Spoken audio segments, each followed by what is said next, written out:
Hey, you guys. Let me make sure y'all can hear me because we got um Sean switched. Hey, you guys. Yep, Sean switched the computers around, so we have like a whole different. Yeah.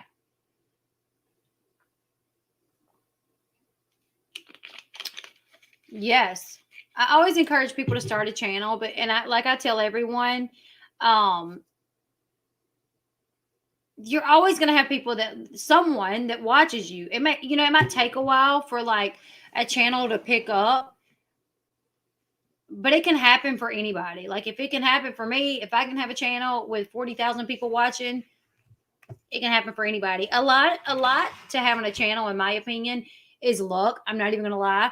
It really is luck because I've come across some channels that have hardly any subscribers, but have like really good videos. And it's just because they're not being promoted, like they're not in the algorithm, So it's really luck, like for you to even get put in the algorithm. It's just luck. And then once you're put in the algorithm, once you get a lot of traction, it's a lot easier. But getting in that algorithm is very tough. I got lucky with it with me. Sometimes it can take, let me see. Emily Baker, I think she was on YouTube for like 5 years before she really took off. She started uh let me see, because I remember when Emily Baker, when we all kind of found Emily Baker, when she started covering the Tati Westbrook KJ lawsuit, was when we all come to know her. But she had been on YouTube for like a couple of years, if not like 5 years, and she was doing like regular content. But it's just so hard to get into the algorithm that it took her that long, even though she has a great personality. She's great for YouTube. She makes great content. It took a while. We had a really good Halloween, and yes, we have tons of candy, so much candy. I'll tell you guys what we did. The let's see, Tuesday, I think it was. I think it was Tuesday. Hey, Joe. If you guys hear noise, Sean is outside putting things back on the car. So I do apologize for that. He actually waited for me to film earlier today so the noise wouldn't be in my pre-recorded videos. And then once the kids got home, he tried to get out there and do it, but there was a lot. I had to go get Paris from dance. Then I had to go get Caden from football and, cooking and everything. So he had to come in a good bit to help. So he's just now getting out there to put everything back together. But I think it was Tuesday, I went to the dentist. I actually went to an oral surgeon and had this back tooth pulled. I don't know if you guys know this, but I was doing a live one night and I was showing a picture. And when I showed the picture, I made this noise. It was like that. Now, trolls. This is so hilarious. But there were some trolls that took like that clip and said that I was snorting drugs while doing the live because my face wasn't visible. I was actually doing a live stream, but I had a picture up, so I wasn't visible. But I had actually eaten like not buttered bread, but cream cheese bread, and I had a tooth back here that it had broken back when I was pregnant with either Kennedy or I think it was Kennedy. Because every time I've ever gotten pregnant, I'm anemic and it gets, way worse. So I eat a ton of ice during my pregnancies. So, it actually like, I think I was pregnant with Kennedy and I broke my back tooth eating ice. And since it's been, since then, it's kind of chipped away. And I just never went and got it taken care of. Hey, B420. I just never went and got it taken care of. But it ended up where like half the tooth was broke. It was my very back tooth. So when I would eat, sometimes, food gets stuck in your teeth on a normal basis. But when you have half your tooth broken off, it really can get stuck in there, right? So I was on live. I would just eaten like toast, Philadelphia cream cheese bread, and when I was showing you guys a picture, I was just like, and people took the snippet of that. Somebody did. I know who it was. I know who did it. But they took that and like posted it to Reddit saying that I was snorting drugs. Not snorting drugs. I was actually there was food in my teeth. So it actually started causing me pain though over the past couple weeks.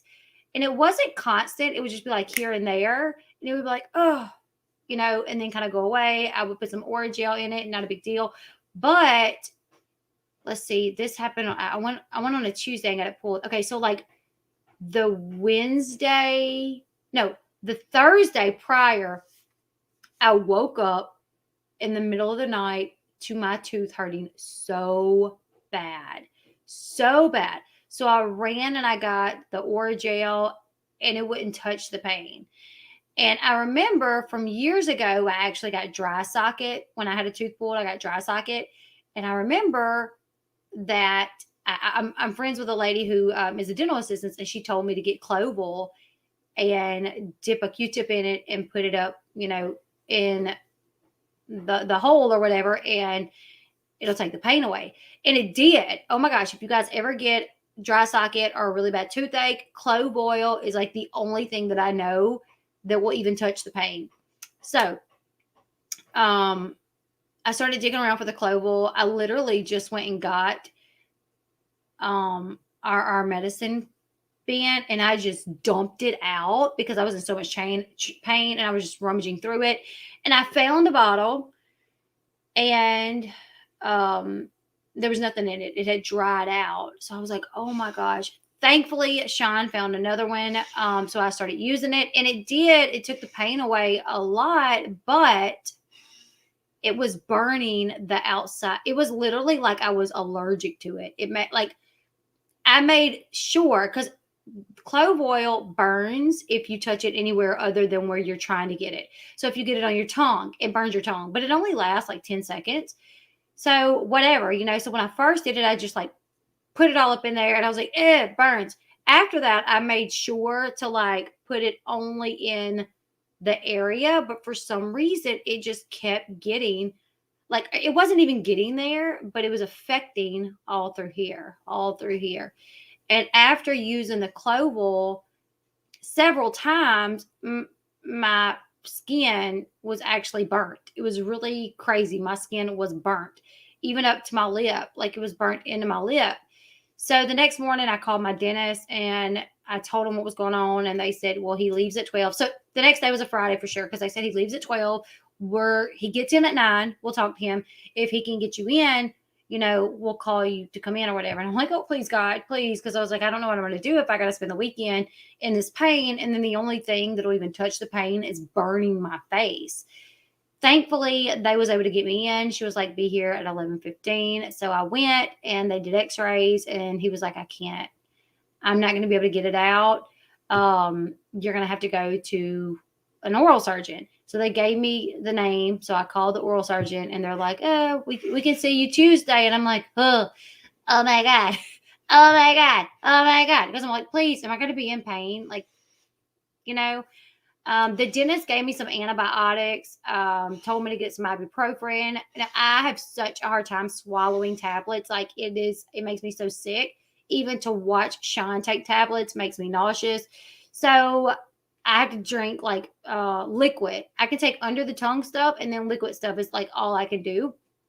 So I went and got the antibiotics, went and got a couple bottles of ibuprofen and went home. Thankfully, for the most part, I was able to manage it between the ibuprofen and the clove. But what we had to do, because it literally burnt my skin, we actually went and got clove spices and then garlic, like real garlic.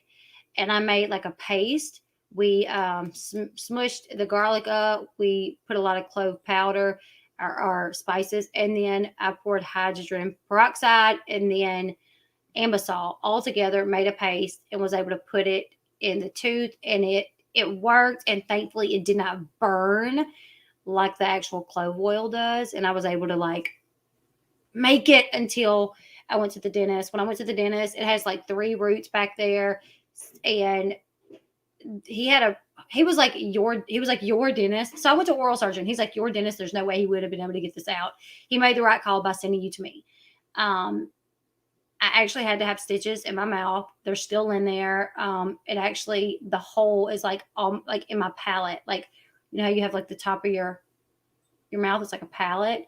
That's what they call it. Well, the hole is literally like, it's the hole where the tooth was, but then I don't know why, for some reason, the whole am I saying it funny? Ibuprofen? Ibuprofen? Ibuprofen? Maybe that's why I can never spell it, because I don't know how to say it. But I think you misspelled it, but you misspelled it because you were picking on me, right? 8 meds in the AM, 2 a day. No, I can't. I can't. I cannot. Ibuprofen. Matt, spell it out how I should say it. I mean, I know how to spell it, I think. Oh, I like to know that. Thank you, Purple Haze. What I literally did, I was at the sink, my bathroom sink, every time I was like putting it on. And when it started burning my mouth, I literally just started getting the bar soap and rubbing it on my face, like trying to get it off. So yeah, I literally, the hole to where he pulled my tooth goes over, like the tooth is back here and it goes into my palate. Like, so I have stitches. Ibuprofen. Ibuprofen. I thought it's like ibuprofen. Ibuprofen. I be needing the ibuprofen. I'm still taking it. I'm still drinking like I don't know, like probably like 300 milligrams of ibuprofen like every couple of hours. Ibuprofen. Blueprofen. Bruprofen.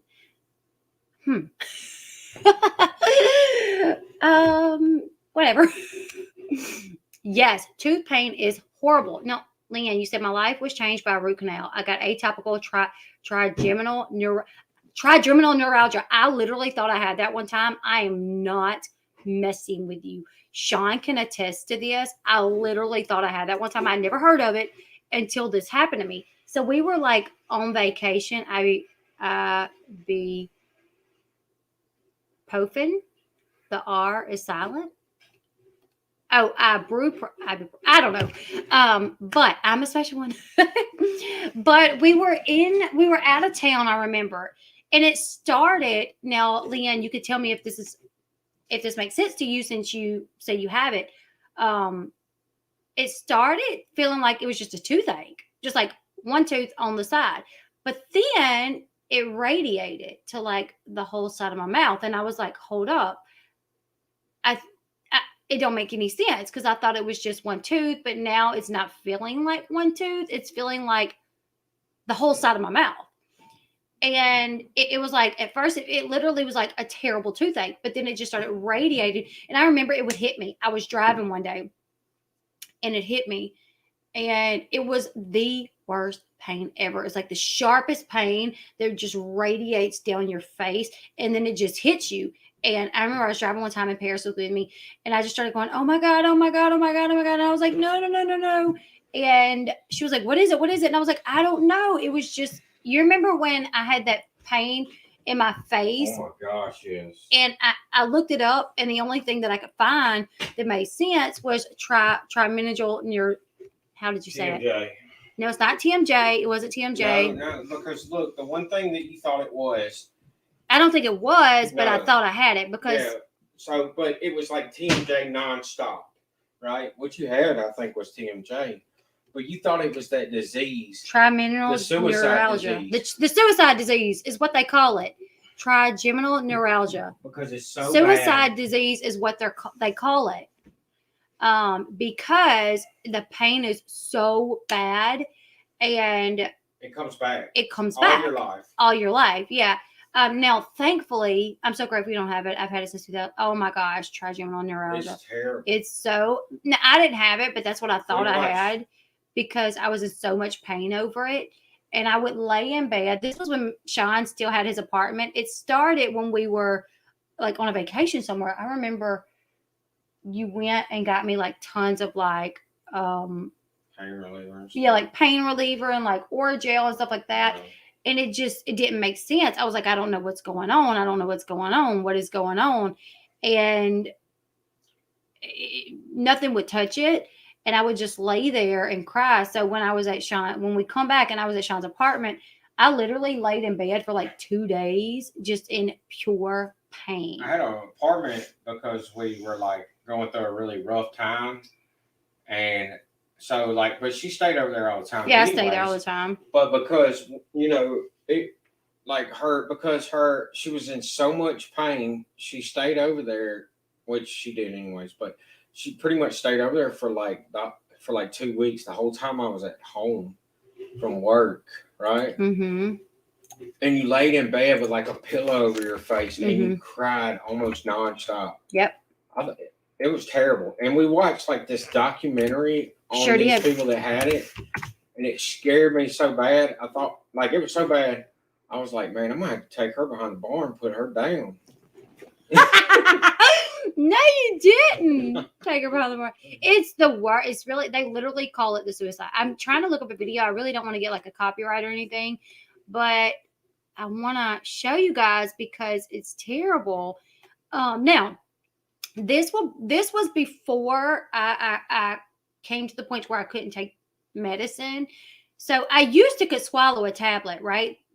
The reason I can't anymore is because I took a whole bunch at one time. Went through a dark spot, dark phase, a lot of problems. And I threw back a handful of Excedrin or something. Ended up in the hospital. Didn't work out well for me.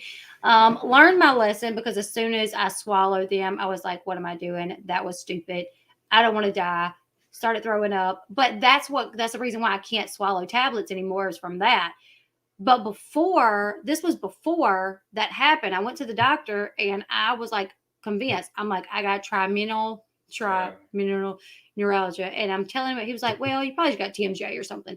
So he gave me, what's those steroids. Is you take like 5 a day, 4 a day, 3 a day, steroids. 2 a day, 1 a day. I can't remember, but those things work. It worked on everything. It is crazy because you know how I had like the elbow pain, right? Mm-hmm. That constantly. The only time it would get better would be when they would give me those, right? And for like 6 months to a year, it would be better. And you got that for your mouth, and it made it better. And you ain't had problems since.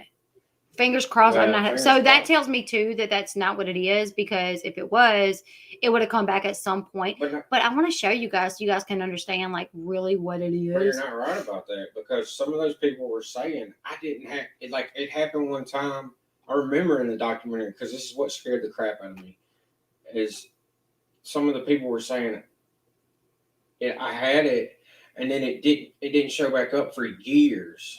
That scares me. I forgot about that. Yeah. I thought it said. So it's still like I've thought about that often. Like I hope she never has that happen again. You know, I sure hope not, because that was terrible. But that disease, man, if y'all don't know about it, it's worth watching a documentary on it. It is. It really is. It is sad.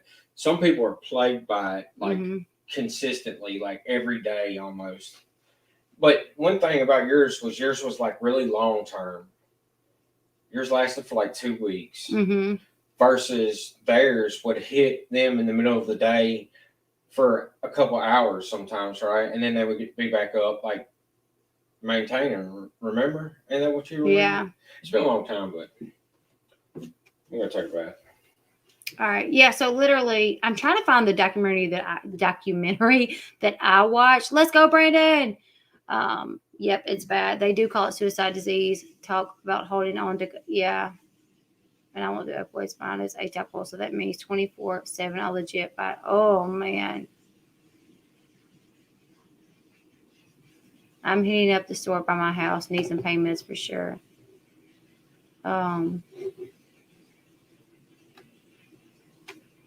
I want to find the documentary that I watched about it years ago because it really, like, it really made sense. And I was like, I mean, I don't know. I was like, that's it. That's what I'm going through. That's what I have. And I was scared to death. And then I went to the doctor, and thankfully I got these steroids, and it went away. And I was like, thank you, Jesus. Um, okay, Leanne, sounds good.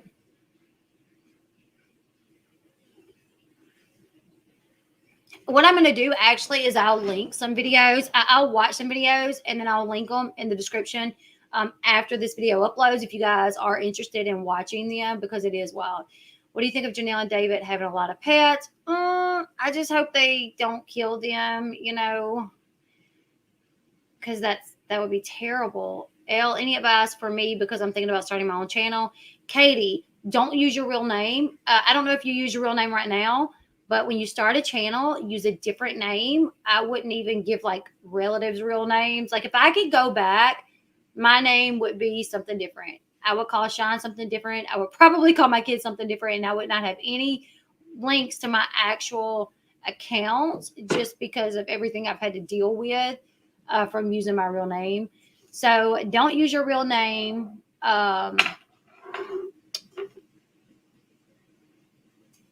Let's see. I think there's a charger for my headset over there. You see it? I don't see it. Probably that van is like your wheel to your chair. Oh, yep, I see it. Right there by the van. So. Yeah, so one thing I would definitely say is don't use your real name.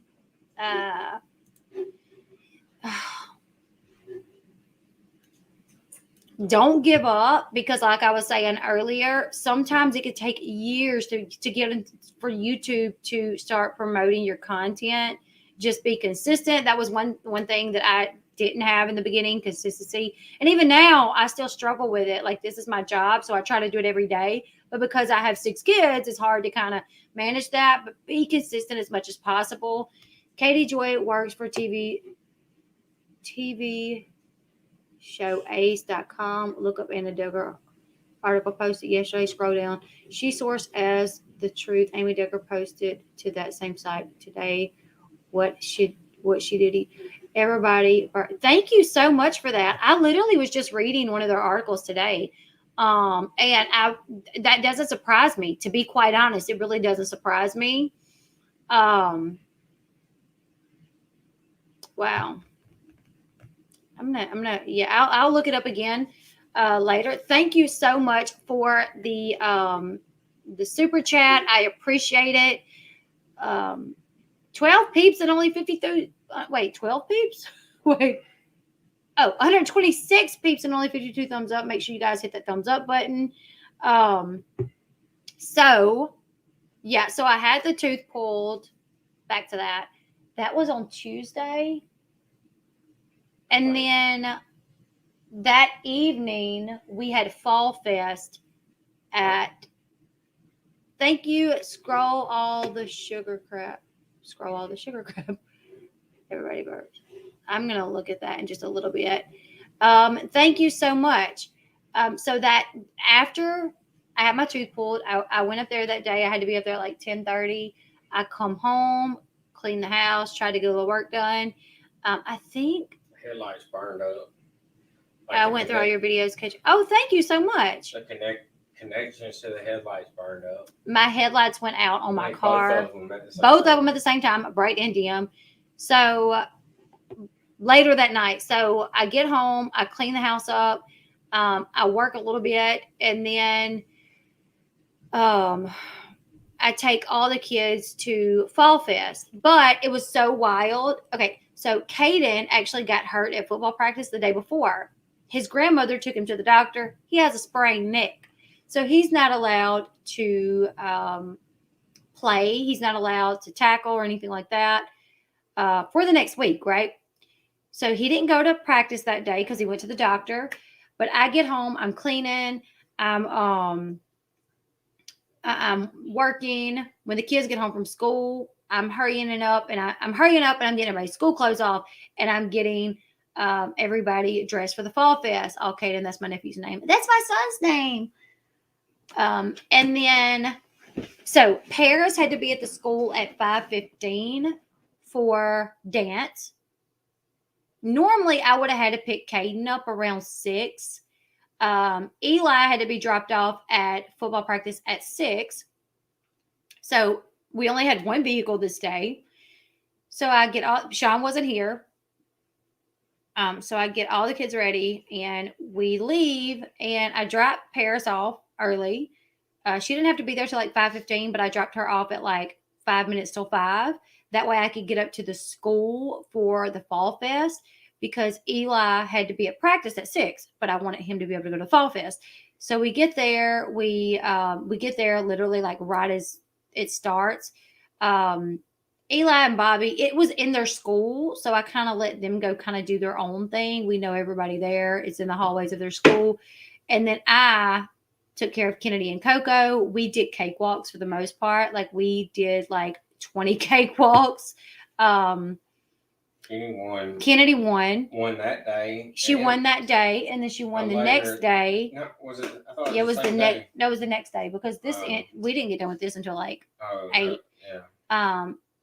So she won that day, and then the next day she won again. But then at like 5:45, I had to go find Eli. We had to go to my car. He took his Fall Fest clothes off, put his football gear on, and I ran him down to the football field, and I let him out, and I told, some of the people there that I know, like, hey, message me when it's over so I can come back. Because the other kids, they wanted to go back up to the Fall Fest. So we dropped him off. We go back up to the Fall Fest. We're hanging out. We're playing. And then Paris calls me, and it was about to close. Fall Fest was from 5 to 7. So it was about to close, and we were in line for cotton candy. And Paris called me and said, hey, Mama, I'm done. By this time, it's dark. So we get our cotton candy. We get in the car. We head down to pick Paris up. And when I pick her up, I'm like, is my lights working or something? It looks awfully dark. And she said she told me, she was like, I told you that they weren't, but I thought she said they were. So I picked her and her friend up. Eli was still not done with football practice. So while he was finishing up with practice, I ran Paris's friend home with no headlights, unaware. I didn't know. Come back to the football field. They were just getting done with practice. So we head home, give everybody baths, and, do homework, put school clothes on a wash, la-di-da. The next day was the second day after my tooth. Face was kind of swollen a little bit. That was the day that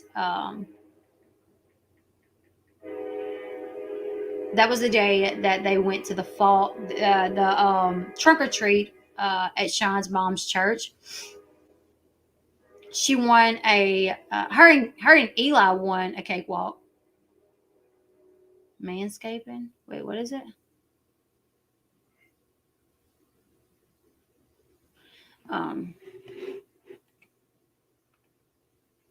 Yeah, I don't know. I mean, that's crazy. Like, let me not be here for a little while, and everything will go wrong. Yes, it's crazy. So, yep, my lights went out. Terrible. And then I got pulled over.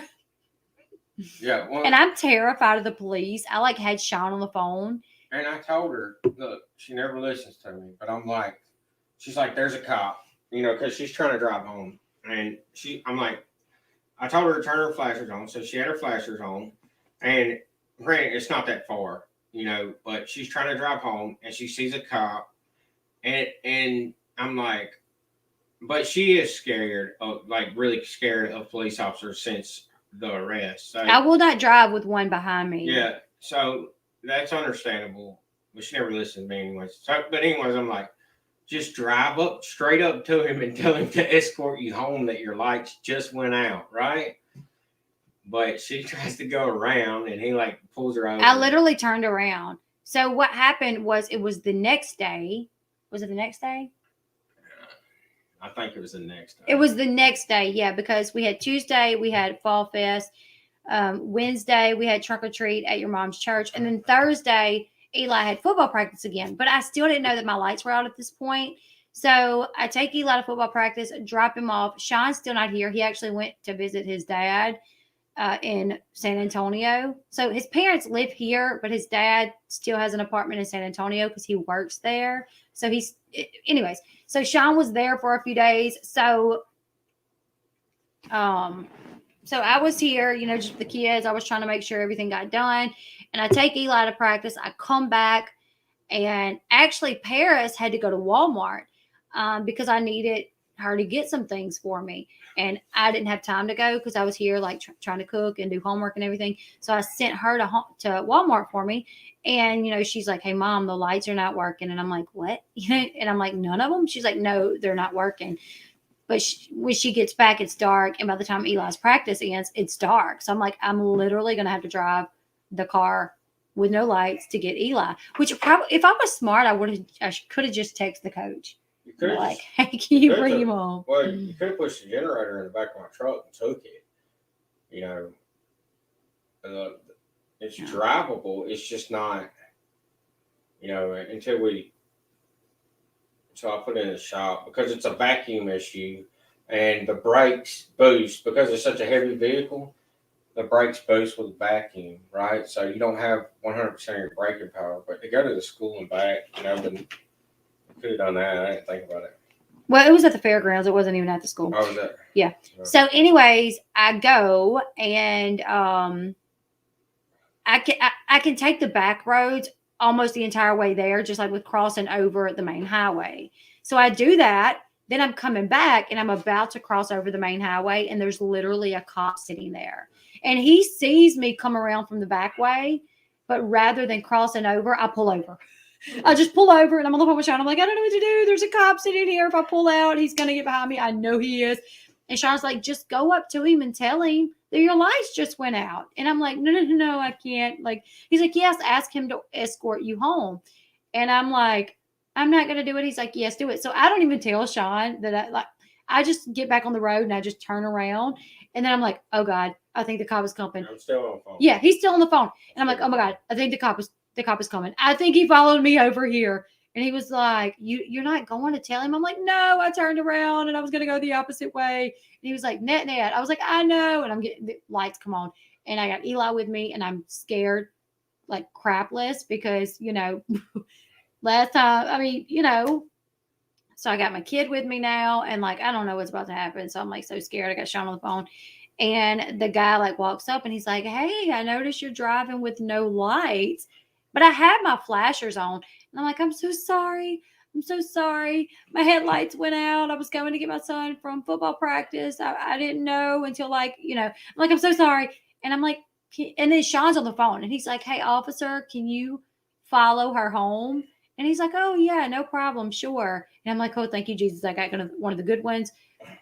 And he followed me back home and it was fine, but I don't like cops. So yeah, it's understandable, but if you're in a situation like that, it's just, what can you do? If they see you like pull off or try to do anything shady, they're gonna pull you over anyway. Yeah. Right?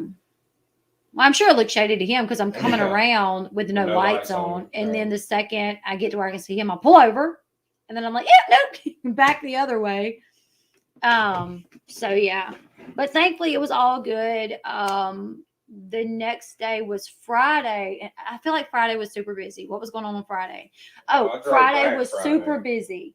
So this was Thursday night. The next day we had Halloween and we had a football game. So I send the kids to school. While they're at school, I work. I attend to Kennedy. Sean heads back to the house, but later that evening because the headlights were out. I left early. Well, I didn't get home till later that evening. Yeah, you didn't get home till later in the evening. So while the kids are in school, I'm cleaning up. I'm trying to work, and then I actually checked them out early because it was. We did Halloween here, and the businesses do Halloween from 3 to 5, but my kids don't get off the bus till 3:45. So by the time we put them in their costumes, it's 4:00. We're walking out of the door at like 4:10, and then by the time we get up to the businesses, it's like 4:15, 4:20, and then half the stuff is out of candy. So I was like, this year I'm checking them out. and I'll get them ready, and we can be up there on Main Street at 3 o'clock. So yes, Halloween was Sunday, but our town actually did it Friday. Our town always picks a day where Yeah. it's more when it's the most convenient for everybody, and that's when everybody does it. Yeah. Like when the businesses are open, it's always going to be like when the businesses are open, right? Mm-hmm. Don't they do that every year? Yeah, it's when the businesses are open, and on Sunday, so none it's of not them. going to be on Sunday. Yeah. Because around here, most of the smaller businesses in town close on Sunday. So I actually went and got the kids at like 1:30. I went and checked all of them out except Caden. I couldn't check Caden out because he had a football game, and they actually stay. Like, he doesn't come home on football day. He stays after school, and I don't see him again until football game. So I didn't get him, but I got the other kids. And Paris actually didn't go trick or treating with us. I just got her, and she came home and she started getting ready for the football game because she had a dance and everything. And they had to have two outfits because they had to have their outfit that they did their sideline stuff with, and they had a different outfit that they did their dance with. This weekend, they did a dance to Survivor for breast cancer awareness. I'll show you guys, but I'm gonna have to take the sound out. So I hurried up and got the kids ready. We were up on Main Street at like 3 o'clock. I was so happy with myself. And then we come back home at like 4:30, 4:45. And then we took Paris up to the football field to drop her off because she has to be up there at like, she had to be there at 6. So yeah, we come home at like 5. I fed the kids. I took some of their costumes off. Coco actually wore his costume to the football game. So we took Paris up there at 6, and then I had to run back and get her bag because she forgot her bag. And then I got back. Got back there. But then I was like, holy crap, like I don't have any lights. So Sean, like if you don't get back in enough time to like get my car from the thing and leave me the other car, I'm gonna have to drive home with no headlights. So he was like, no, it'll be okay. I got it. So it was cold. It was cold. Oh my gosh, it was cold. And when the kids go to the games, they just want to run around and play. They don't watch the game. So it was kind of difficult. I really didn't get to watch it that well because Kennedy and Coco and Eli was running around playing. But the game went great. We won like 70 something to like 30. Sean actually came and he fixed the headlight at the football game. Like he fixed it, worked fine. He left. He gets Dakota and Kennedy and they head home. Or no, he gets Kennedy and they head home. Well, then later on, Dakota decides he wants to go home before the game is over. So I go to take Dakota home, and when I crank the car, the lights blew out again. They would not work. And I was like, oh my gosh, you've got to be kidding me. The lights are not working. So I drove home again with no lights. And then I got Paris's car, and I went back up there and got Caden and Paris. I think we got home at like 10:30 or something. And then Eli had a game the next morning, and he had to be up there at like 10:30. Yeah, I don't know. So it's been a lot. And then I took the older kids, Eli, Caden, Paris, and then my 2 nephews, Flossie's boys. I took them to a tree farm massacre in Leesville. Oh, well, anyways, not where we live, another town. And it was cold, and we had to wait so long.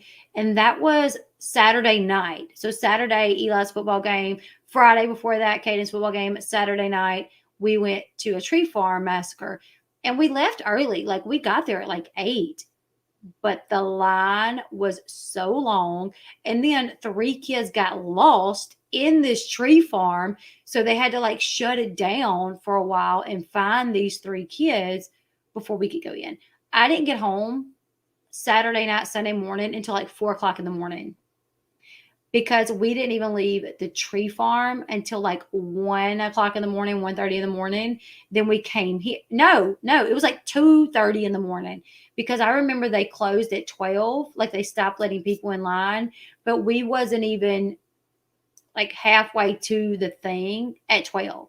And I remember Flossie's boys, they thought, oh, at 12, they're closing up shop and nobody else can get in.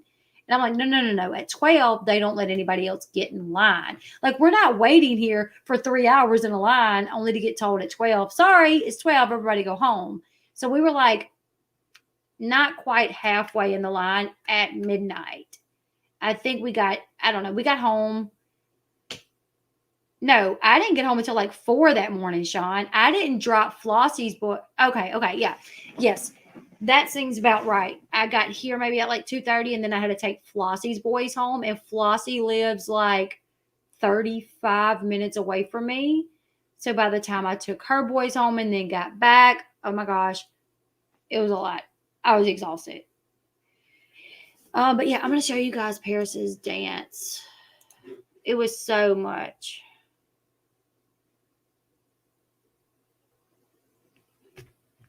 Did Flossie take her daughter home? Oh, no, her daughter's been living with me. That is so wild, you guys. I'm going to tell you guys about it. So, Flossie's son, Trey, is just like he's like, Mom, like, this is how he is. A few years ago, Mom, isn't Neosporin for your knee? And she's like, well, I guess it can be. And he's like, well, yeah, it is, Mom. It's for your knee. And she's like, well, yeah, I guess it could be. It can be for your knee, for your elbow, anywhere you got like a cut or a scrape. That's what it's for. And he was like, no, it's just for your knee. That's why it's called Neosporin. So he's very like kind of literal. You know what I'm saying? So the other day, Trey and Flossie and Briley, Flossie's other son, they were somewhere. And Trey is looking at Flossie's Bitmoji for her Snapchat. And he goes, Mom, why does your Bitmoji look just like Paris? Well, Flossie had just had surgery. I think she was on medication. And she said, well, that's because Paris is really my child. And Trey's like, what? And she's like, well, that's because Paris really belongs to me. And he goes, what do you mean? And she was like, well, so she's like, well, Paris really is mine. I got pregnant with Paris. And he's like, well, how did you get pregnant with Paris when so Trey was born in January 2005. Paris was born in March 2005. And he's like, well, how did you have Paris in March when you just had me in January? And she said, well, no, see, the thing is Paris is actually 17. She was born in March 2004. And then I got pregnant again just a couple months later with you. And me and Paris's daddy, we weren't together. I didn't know him. So I gave her to NetNet, and NetNet has raised her ever since. So to this point, I think Flossie's boys still believe this. About like that time I had everyone believe I was your mom's kids, telling everybody she had too many kids, so she gave me away. This is my cousin, Shelly, in the chat. This is my cousin. And my mom was always her favorite aunt. My mom's got 4 kids, which when she was married to my stepdad, Charlie, he had 3 kids, one that lived with us. And Shelly would tell everybody that she belonged to my mom. Tell him Paris is mine.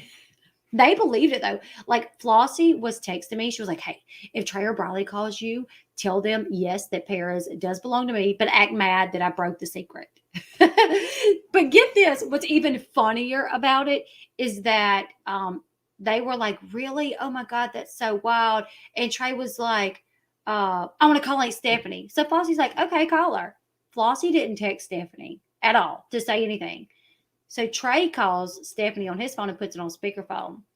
And Trey says, Aunt Stephanie, who's Paris's mama? And Stephanie says, huh?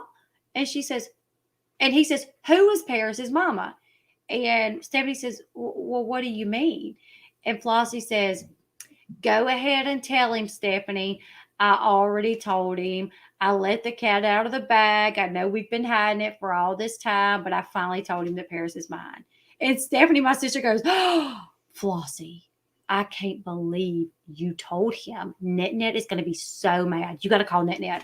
You got to call her. You got to call her and tell her. That way she can figure out if she wants to tell Paris or not. So Stephanie just like played it off so good. Like, oh my God, I can't believe you did it. Like, I can't believe you told the secret. You got to call Nana. So it was pretty funny. But yeah, so I had my kids believing it for a little bit. I had like my younger kids. We were going somewhere and I was on the phone with somebody kind of talking about it a little bit. And my boys are like, wait, what? Who is Paris's mom? And I was like, Flossie. And they're like, no, she's not. And I'm like, but yes, she is. And I'm like, why do you guys think she looks so much like Aunt Flossie? And they're like, is she really? And I'm like, yeah, I wouldn't lie to you guys. So then a little bit later, Bobby says, Mama, how do you spell cousin? And I said, who you texting? We were in the car. I said, who are you texting? And he said, I'm texting Caden because Caden wasn't with us. And I said, what are you telling him? And he said, I'm telling him that Boo Boo, because we call her Boo Boo, that Boo Boo is really our cousin and she's not even our sister. And I was like, oh, Cousin. So it was pretty funny. Even our kids were believing it for a while. I don't know if they still believe it, but oh yeah, I'm gonna show you guys her dance. Man, my tooth is hurting. Shelly, are you still here? Let's see.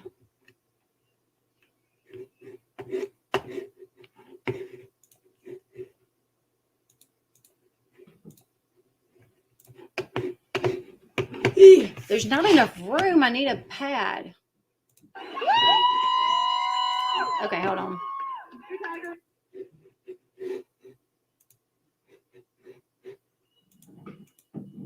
I don't know if you guys can see this. Whoa, I'm sharing way too much. Hold on.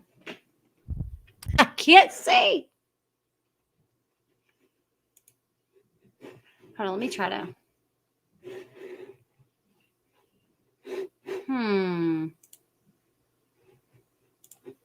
Let me fix this again.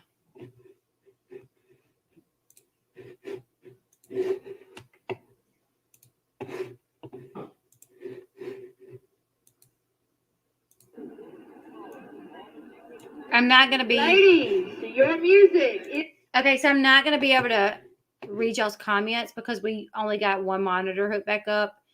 So normally I have you on two monitors so I can always read the comments when I'm sharing stuff. But he didn't hook the other monitor up. That's why I had everything on one monitor. But so I won't be able to see comments for a minute, but this is their dance that they did to Survivor. I'm going to have to kind of mess with the music. Is on. Paris is right here. Right there.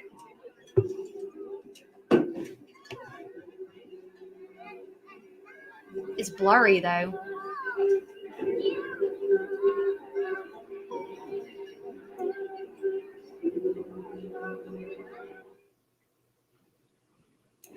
Here's Paris right here. I wish it wasn't so blurry. I haven't watched it on this one yet because I have one recorded that is much better.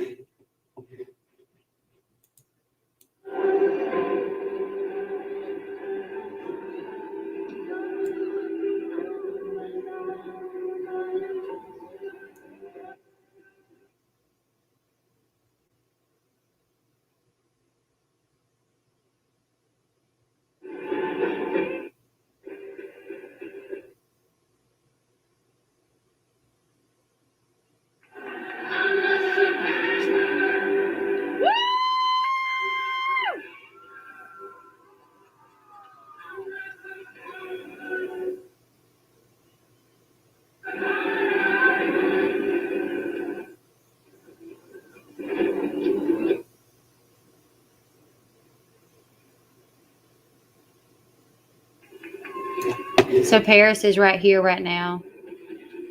This is Paris.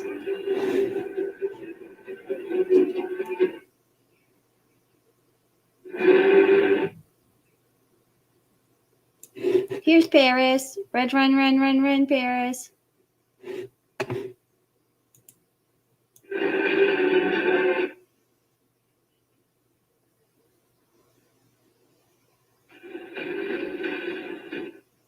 And here is Paris right here.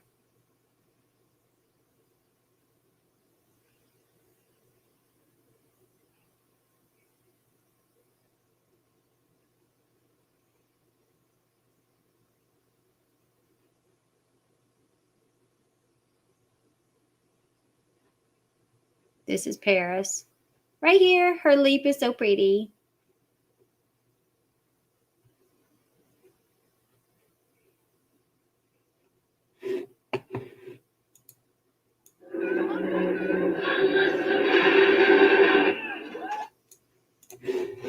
So,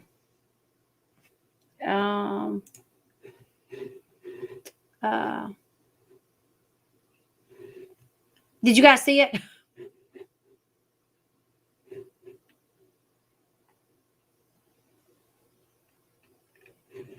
I'll have to put the one up. If you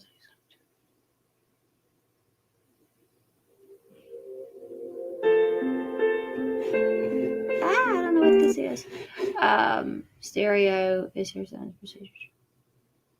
Oh yes, we're going to not Shreveport. We're actually going to New Orleans tomorrow.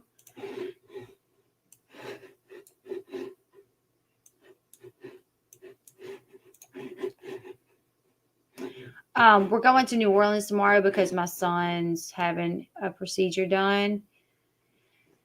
And we'll be there for a few days. Oh,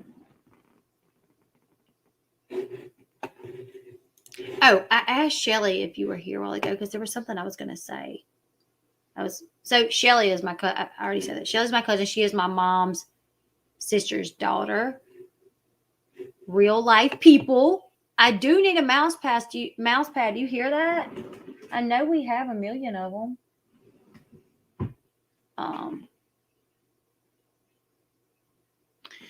But it means that Paris won't get to dance at this coming week's game because we're going to be gone. It sounds so icky. No, remove that. I know we got a mouse pad. So today, though, we found out that Paris was nominated to be Miss Merry Christmas for the school, which is a big deal. She was shocked when she found out because Paris is just so like she doesn't know like how pretty she is. She doesn't feel like she's popular. She doesn't feel like she's she's just, I don't know. But I tell her all the time, like she's literally the most prettiest girl at that school. And maybe I'm a little biased, but everybody tells me I'm not. So today she actually called me because she was messaging me and I was working, so I wasn't checking my messages because when I work from my phone, and my phone is up on a tripod thing, so I can't check it or answer it or read messages or anything. So,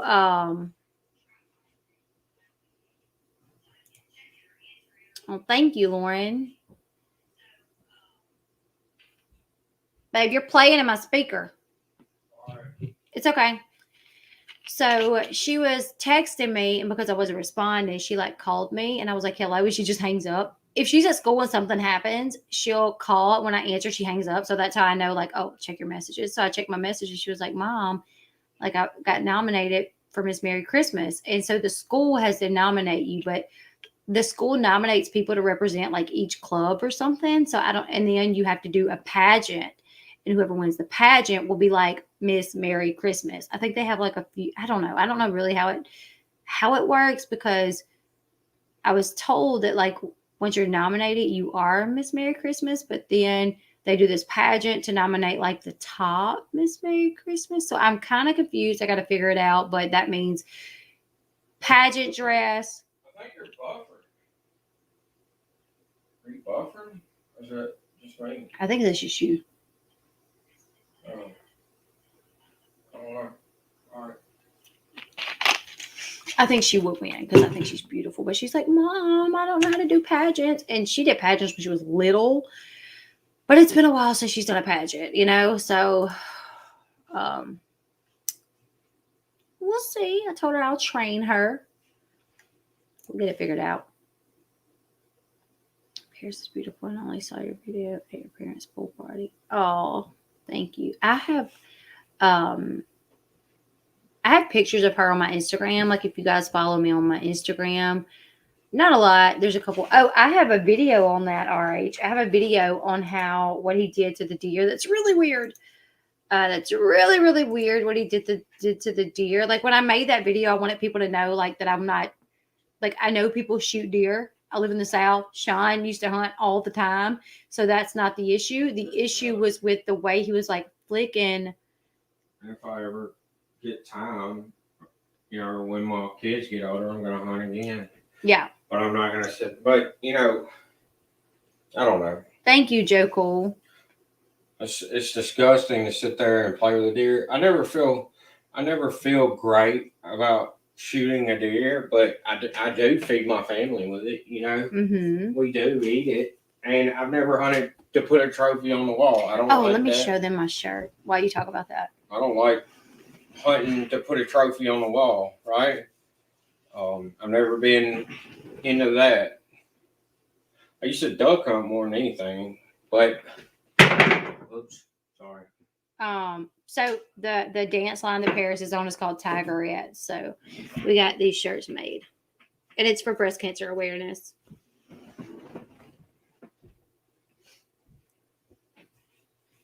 It just seems like he likes to kill things, and I don't like to kill things, but you know, we grew up hunting to put food on your table. Mm-hmm. It's kind of like a tradition now, and every time you eat meat, somebody's killing it. You know what I'm saying? So I try to go about it in the most humane way, and I don't sit there and do stuff like that, you know, and almost mock it. You know, it's more like kind of a sacred thing when you kill an animal to eat it. You know, I don't want to sound like, you know, I'm like doing a ceremony or anything. You know, it's not sacred. You know, but it's not something you take pleasure in, really. You know, if that makes sense. Right. You're not happy that you killed the deer. I never have been. Some people are. So nothing happened to him. He was putting his socks on right here by the entertainment center, and he knocked over a picture. I don't know how David still has custody of Marissa. I think it's because Marissa's mom has a issue with drugs. So I think that's what it is. I want to go fish for catfish noodling. Is it the noodling is where they like stick their arm down in and just catch it? Ain't that what it is? Like that noodling? My dad has to have open heart surgery. Yeah. Oh, definitely saying prayers for you. Okay, Leanne, I'll let you know. I'll email you back to let you know that I got it. Yeah, there was like a show where they did that all the time. They were noodling and they would just catch a big fish. That's crazy. I'm terrified of sea critters. Like, no. I don't want nothing touching my toe when I'm trying to have fun in the water, which I don't like water. I don't like swimming. I'm not a swimmer. Don't do it. No. But really, I don't want nothing touching me. Yeah, I ain't finna go noodling. Heck no. I don't even like touching. Like, we have a guinea pig that is the cutest guinea pig, but the only way I can hold her is like in a towel where I can't feel her little crawly feet. You know what I'm saying? Like, her crawly feet freaks me out. And then when I was little, we had an iguana, but I could not because the skin, oh my God, so weird. So no, I don't do well with like anything really. No. I ain't finna get in no water and stick my hand in nothing around here, especially because you might get a water moccasin around here. I'm worried about a water moccasin. I'm more worried about an alligator. Or alligator. Flossie actually had an alligator in her pond for like several years. There's alligators in all the water out here pretty much. So did you guys see, I don't know if I should bring this up. Did you guys see the video that T-Spiracy did with Backwoods Barbie. Did you guys see that? I kind of want to hear y'all's thoughts on it if you guys watched it.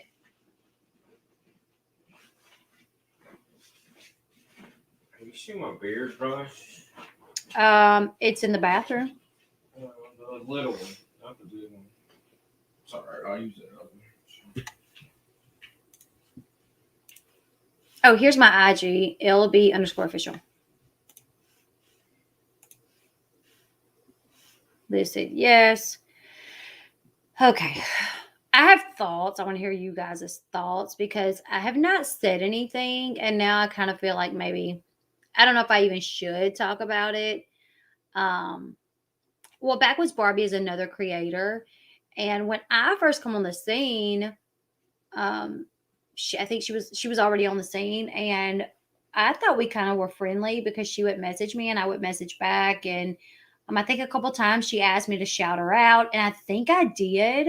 Normally, if somebody would ask me to shout them out, I would. So I'm sure I probably did. I would have to go back through the videos to see. So I thought we were like friendly, you know. I would watch her stuff and I would watch her stuff and I would like give it a thumbs up. I always thought she's a Southern, you know, woman. A lot of people will say like, oh, you and Backwoods Barbie kind of talk alike. I think she's a lot more Southern, got that Southern drawl more than me. But so whatever, like I always thought like, oh yeah, I like her.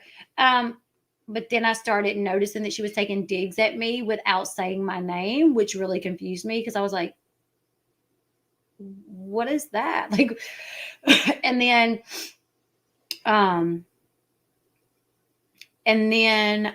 she there was this thing where that happened between her and Truth Sleuth.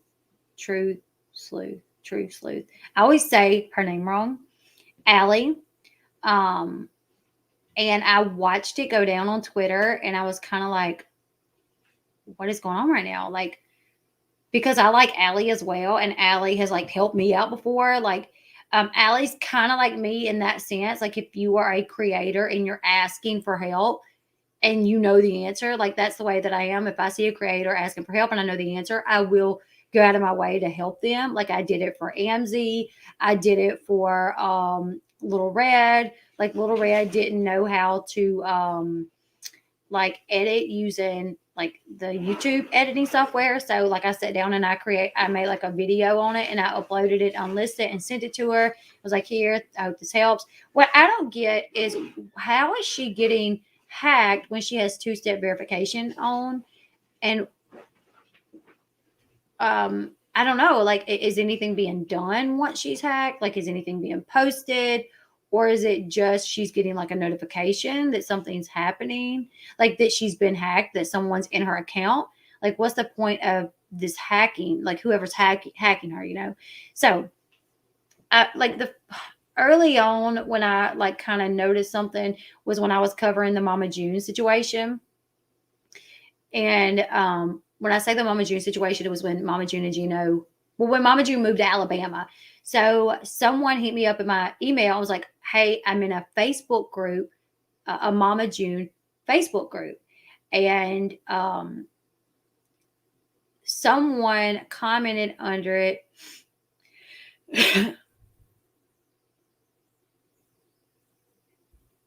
Matt. Someone commented in this group saying, hey, I live in Alabama and Mama June, I saw her and she's moving here. She got her lights turned on. She got this done. She was buying furniture. She rented a house. So the person like sent me screenshots of the Facebook account and then like a link to get in. So I saw it and then I made a video basically with the screenshots of what the person said, but I had blurred their name out. And at that point, we didn't know why Mama June was moving to Alabama. So I was like, maybe Gino is in jail and maybe that's why she's moving to Alabama to be closer to Gino. I really don't know. But either way, Mama June appears to be moving to Alabama. Well, I'm not the type that's like, oh, she got a story from me. She took a story from me. I know how these stories work. And let me tell you guys, as far as I know, Backwoods Barbie has not been the original source of anything that I'm aware of. Like when she was saying that Katie stole the Duggar content, and a lot of people was asking me like, "Hey, did you hear that Katie stole this Duggar content from Backwoods Barbie?" And I was like, "But she didn't," because I read the articles like days before, and the address, one of the addresses, or I think one of the things was Christine Brown moving to Utah, and it had like um, that she sold her property in Flagstaff, and somebody had got like the documentation from it, and it was Katie that had gotten it. And the Sun like sourced Katie because Katie had gotten the information and did a video about it, right? So it was actually, I don't know, it was just, yeah, AZ said it perfectly, because I remember when I saw her saying that, I was like, no, no, no, no. I saw that article too, and it was like before. No, it was before. So how did she take it? And it come from the Sun. It didn't come from, like, even okay, so even if so the Sun put it out, say Backwoods put it out first, and then Katie put it out, whatever, it still come from the Sun. So you cannot be mad that someone, like, how can you say that? How can you say they're getting it from you? How do you not know that, like, maybe she's getting it from the Sun? We don't, you know what I'm saying? So one thing, I've never been the type of like, oh, somebody stole my content. I don't like, I know the way this system works. When you cover like a topic, okay, so like the Ashley Realities Roundup, that's where I get a lot of my information from. But a lot of times she gets her information from other outlets. Like she'll be like, TMZ was the first to report XYZ.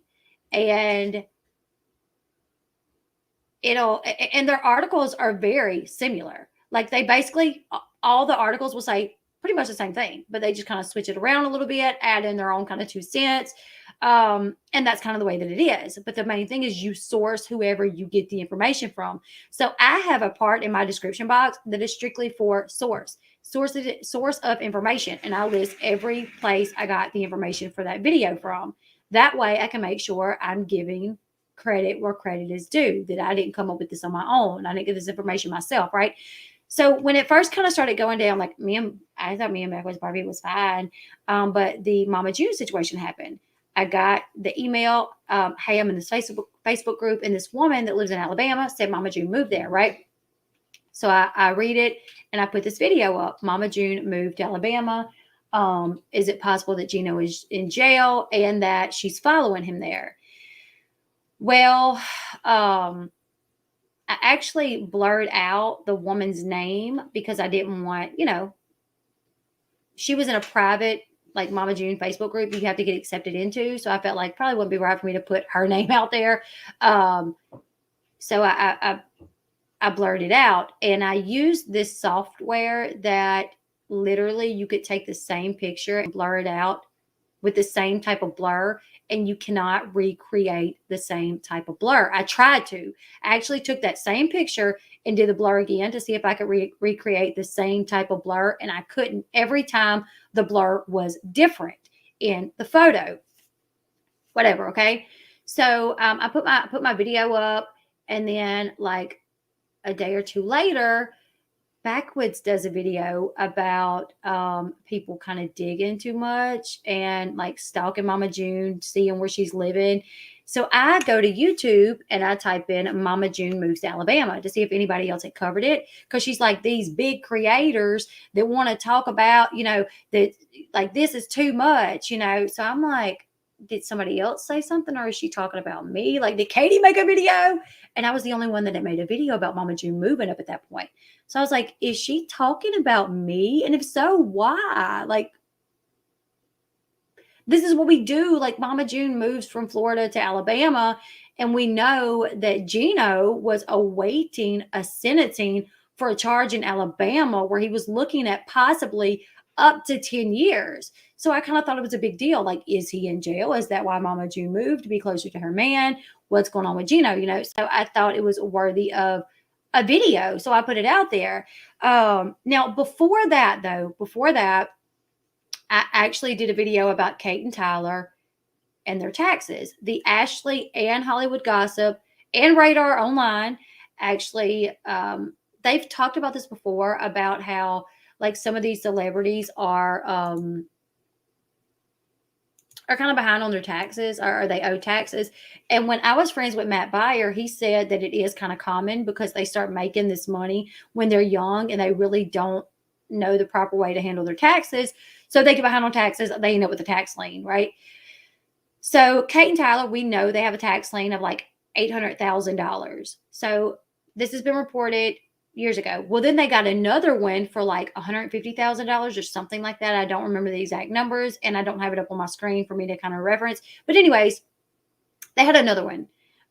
So the Ashley put out an article, Hollywood Gossip, Radar Online, they all put out an article. So I did a video like, hey, Kate and Tyler, you know, another tax lien, blah, blah, blah, blah, blah. They still have their tax lien from blah, blah, blah, blah, blah. You know, wondering how long it's going to take them to get these tax liens paid off.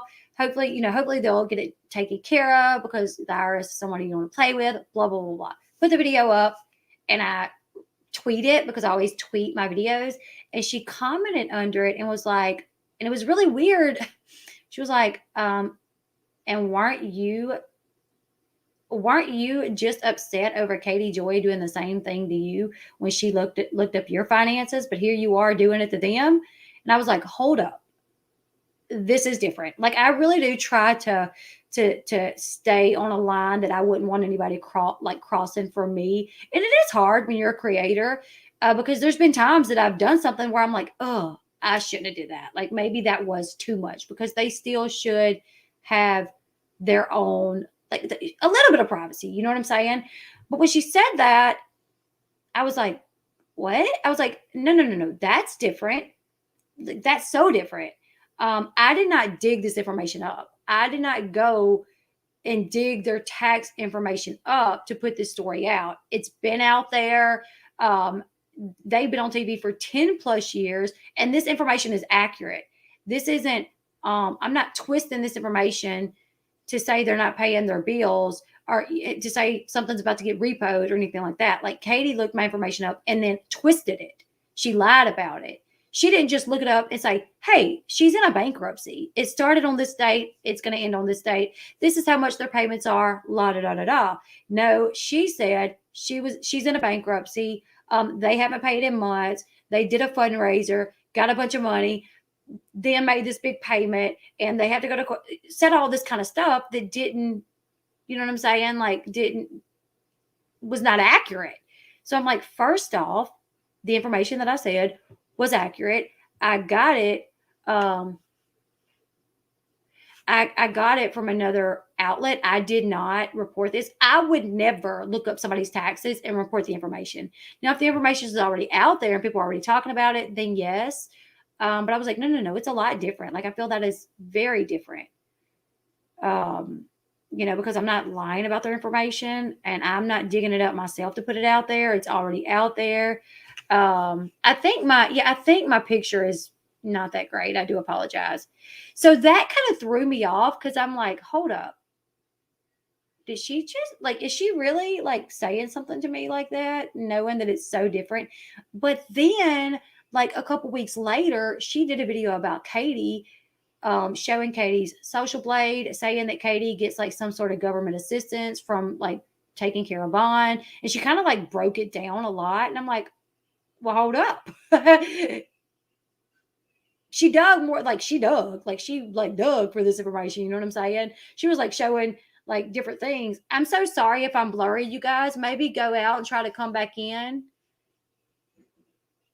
But I was like, why comment on my thing saying, well, weren't you just upset about KJ digging up your finances if it's not even a problem for you anyways, because you're doing it to Katie, you know what I'm saying?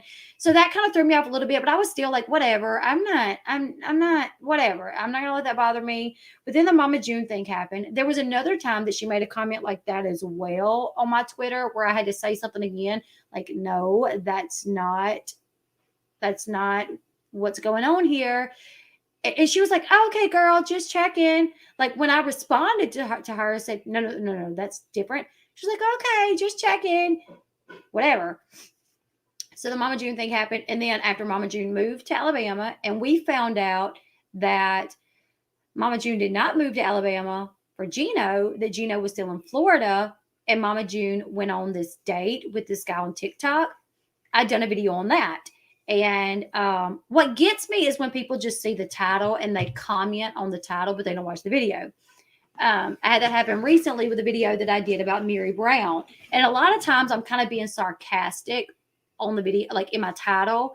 So I found out, well, I was watching Mama June on TikTok really closely, and I had a few other people watching her on TikTok. I was like, if you see anything, because she was doing a lot of TikToks, I was like, if you see anything, let me know. So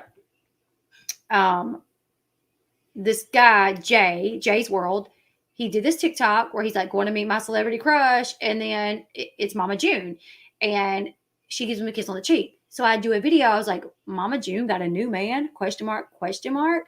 I wasn't saying that she did. I wasn't like, she has a new man. I was like, Mama June got a new man? Question mark, question mark.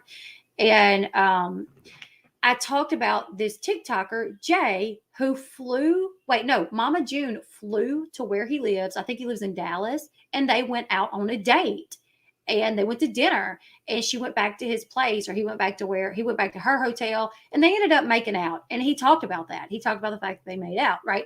So I do this video just kind of telling that story. Like, well, it appears that she is done with Gino. She's left Gino, and she's having her fun meeting guys on TikTok. She, met this guy Jay through TikTok, and she, flew to go on a date with him.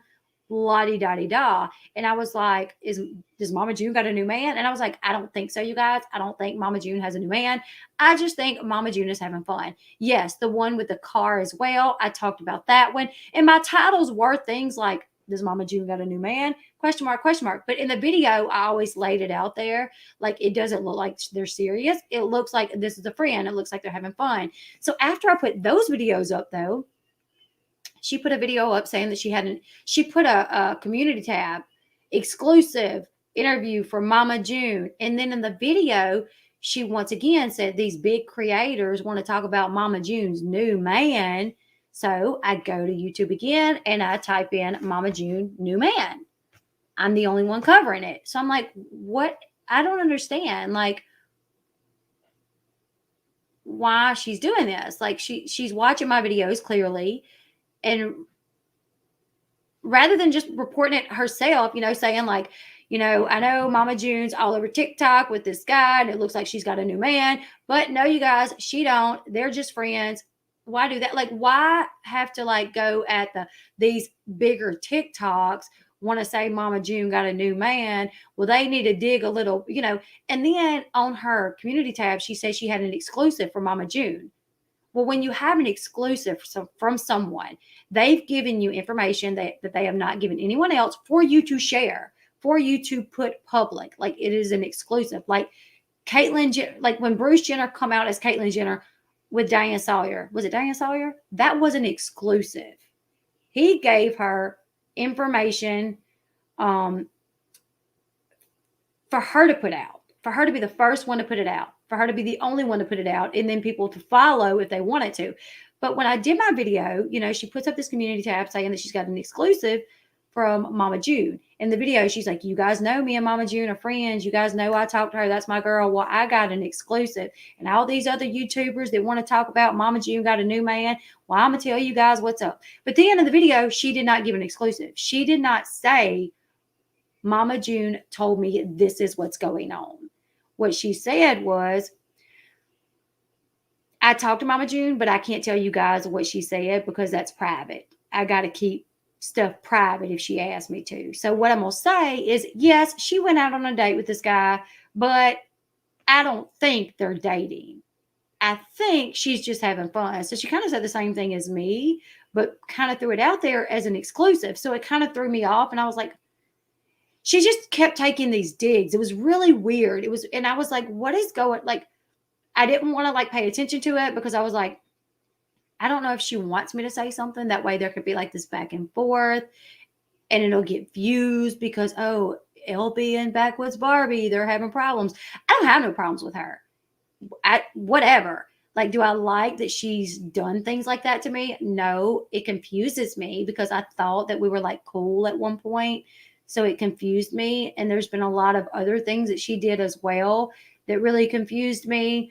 Yes, when she did the video about Tracy saying that it was a hoax, that blew me away, and I felt so bad for Tracy's family. Because, yes, we cover reality TV. I get it. And, sometimes these reality stars, they'll do the most for a story to get brought back up in something or whatever. But it blew me away for her to actually say that, to actually say in her title that Tracy Wagaman faking her death for publicity, or was something to that effect. And then when I did my video on Tracy passing, her brother actually commented and was like, "Thank you so much for being respectful." I really appreciate that. So that literally, when I saw that hurt my heart. And I thought, when I watched the video and I was like, okay, I get why she kind of assumed maybe that was the deal, because Lily Red went live in a restaurant to announce that Tracy passed. Through Lily Red's glasses, you could see a blonde female sitting across the table from her who possibly could have been Tracy. So I get kind of where she kind of thought that, but saying that someone faked their death, that is way too serious to talk about if you're not 100% accurate. You know what I'm saying? Because just the sheer fact that you're wrong and that person had really passed away, you have now hurt their fans, their family, by calling them like a clout chaser, by basically saying this person is so desperate that they faked their own death for clout. You know what I'm saying? Like, that's a lot. So that kind of, but I was like, you know what? That's her to do what she wants to do. But then there was a few other things that she did. Okay, so Jay's World, the man that, went on the date with Mama June, he did a live one day on TikTok, and I watched it and I screen recorded it. And I was commenting in it. I was like, hey, what happened with you and Mama June? Did you kiss Mama June? Is Mama June a good kisser? And I recorded it, and I actually put it on one of my videos. And then like a couple days later, she does a video and she's actually playing the recording, and it's my recording. And I know this because, and maybe she didn't take it from my video. Maybe someone screen recorded it and sent it to her. That's very possible. But I know because I was screen recording it. And you know how, like, when you're screen recording something and you go to type a comment in, your keyboard pops up and the video has to adjust and you can see what's being typed. Well, every time in the video, because I went back and watched my video to hers, every time I was like typing something in my video, she put like a layover over, like one of them was like a clap. One of them was like, that's my girl. That's my girl. So it actually put a layover over the part of the video where I was commenting, right? And then as soon as the comment would go through and my screen would go back to just him, the layover disappeared, but you could see LBTV just commented. My comment was the last comment. So you could see I literally just commented. So I was like, yes, I'm going to upload this video. Good night, Jennifer. So, and then she made like little digs like that again in that video. What she said in that video, she was like, now I talked to Mama June, and Mama June said that ain't even her boyfriend. That's her friend, and he's gay. And they're laughing over people, these other YouTubers spreading all this nonsense that they're dating or something to that effect. Like, I don't know verbatim what was said, but it was something to that effect, because I just remember being like, first off, I never said they were dating. I never said that. And I'm pretty sure he's not her gay friend. And I'm pretty sure Jay actually said that he had not spoke to Mama June since their date, that they had a good date. But when they left, he did not talk to her no more. And she went on a TikTok calling him an F-boy, saying that the only thing that he wanted was to get in her pants. So she wasn't talking to him anymore. So, but to me, what I got from that, because I was the only one posting videos about it on YouTube at that time. Now, later on, more people started talking about it and there were more videos put out. But when she was saying like, oh, these bigger YouTubers want to talk about, I'm like, wait, who else is talking about it? Is anybody else talking about it? I was literally the only person that I could find that even had a video out there at that time. So she uses, pretty positive, she used my video. Thank you, babe. And then kind of talked about you. Yeah, and then kind of talked about me and said that I was putting misinformation out there, and that Mama June and this guy was laughing at the people saying this. But the only thing was she wasn't watching my video. She was just like looking at the titles, I think, because I really didn't say that. I, asked the question, could it be possible that this is Mama June's new man? And then I was like, I don't think it is. I think they're just having fun. So the TikTok, the guy, the Jay's World actually watched my video, and I was following him on TikTok, and I hit him up in a message. I'm like, hey, so, what's going on with you and Mama June? And he's like, oh, nothing, hadn't talked to her. And I was like, well, I have a question. Are you Mama June's gay friend? And he's like, huh? I was like, I don't know. But, I was watching this other YouTuber who said that, who said that they had seen YouTube videos implying that you and Mama June were together and that you guys were laughing at it because it was not true and that you were actually gay. And he was like, no, that's her other friend. So her other friend that she bought the car for, he's actually he's bisexual. And he said, but I didn't, when I was talking about Mama June's new man, it was to the Jay's World guy. Now I did talk about this other dude, like she's buying this dude a car, blah, blah, blah, blah, blah. Are they talking? But when Barbie was talking about YouTubers and Mama June's new man doing all this digging, but ain't got the correct info, it was, she was referring to me talking about Mama June and this Jay's World guy. So when I spoke to him and I was like, are you and Mama June talking about the videos being put out about y'all? He was like, no, I ain't talked to her. And I was like, are you gay? Are you her gay friend that's laughing because people are saying y'all are dating because, y'all kissed and she flew to go out on a date with you? He's like, oh, no. I'm not her. I'm not him. I'm straight. He's like, I'm straight. I'm into females. He was like, but her friend Jordan is bisexual. So I'm like, well, that can't be true then. What Barbie said can't be true. There's no way Mama June said, oh, we're laughing at the creators that's putting these videos out saying that we're together. There's no way that could have happened because that wasn't even the case, Oh, that sounds like fun. I love General Hospital. I haven't watched it in a long time, but yeah.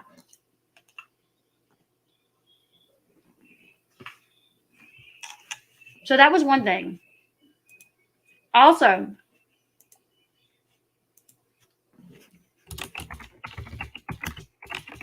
when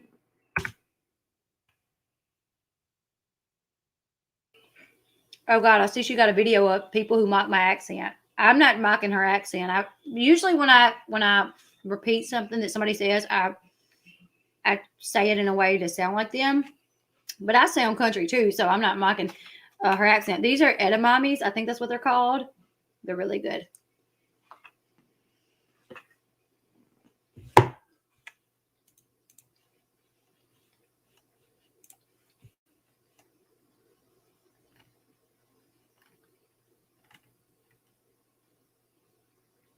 So when she y'all, why does my video that I have not viewed just uploaded show it has 1 view?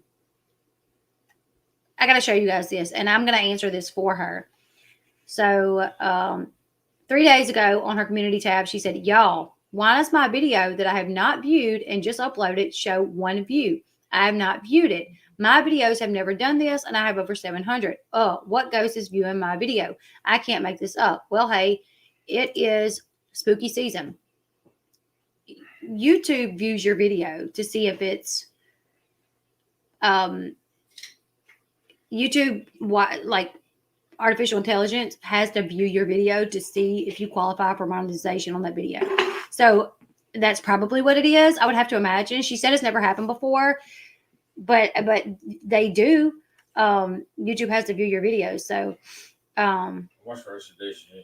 What else? Is there anything else that needs to be done? Just switch the clothes. I think their jackets are in the. So there was I don't need to put anything on the wash. No.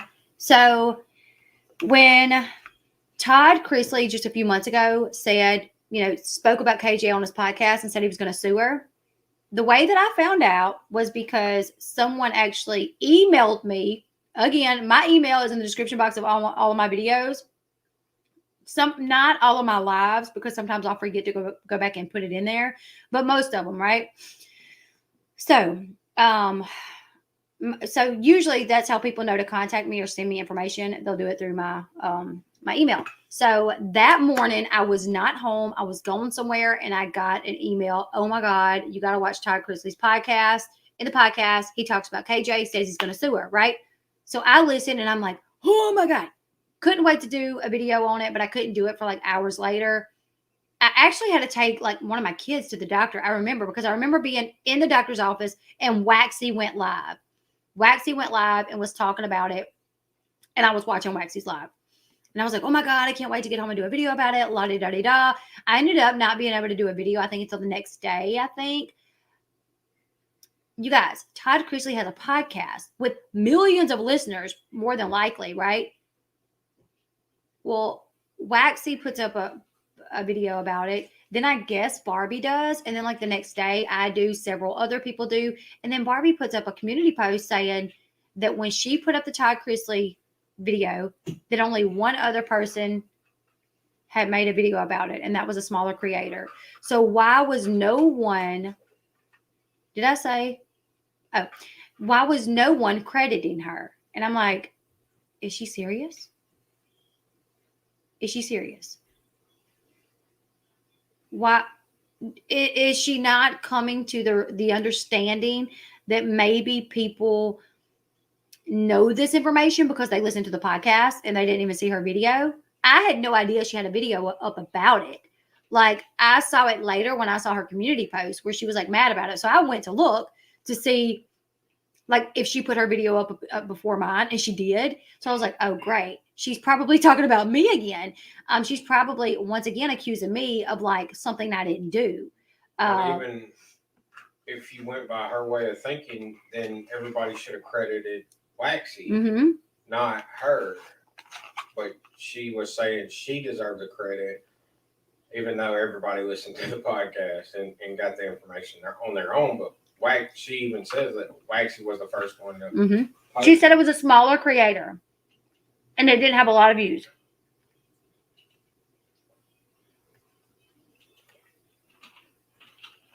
I'm trying to find it because I was just like, and she really gets super upset, like thinking that people is stealing her content. And I'm like, girl, where are you getting this content from? Where are you getting the story from? Has it ever dawned on you that these people that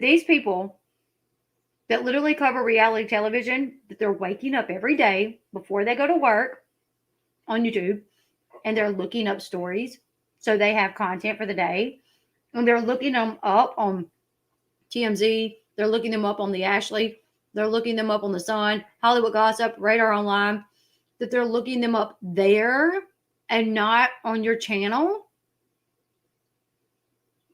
Like, I imagine that's what she's doing.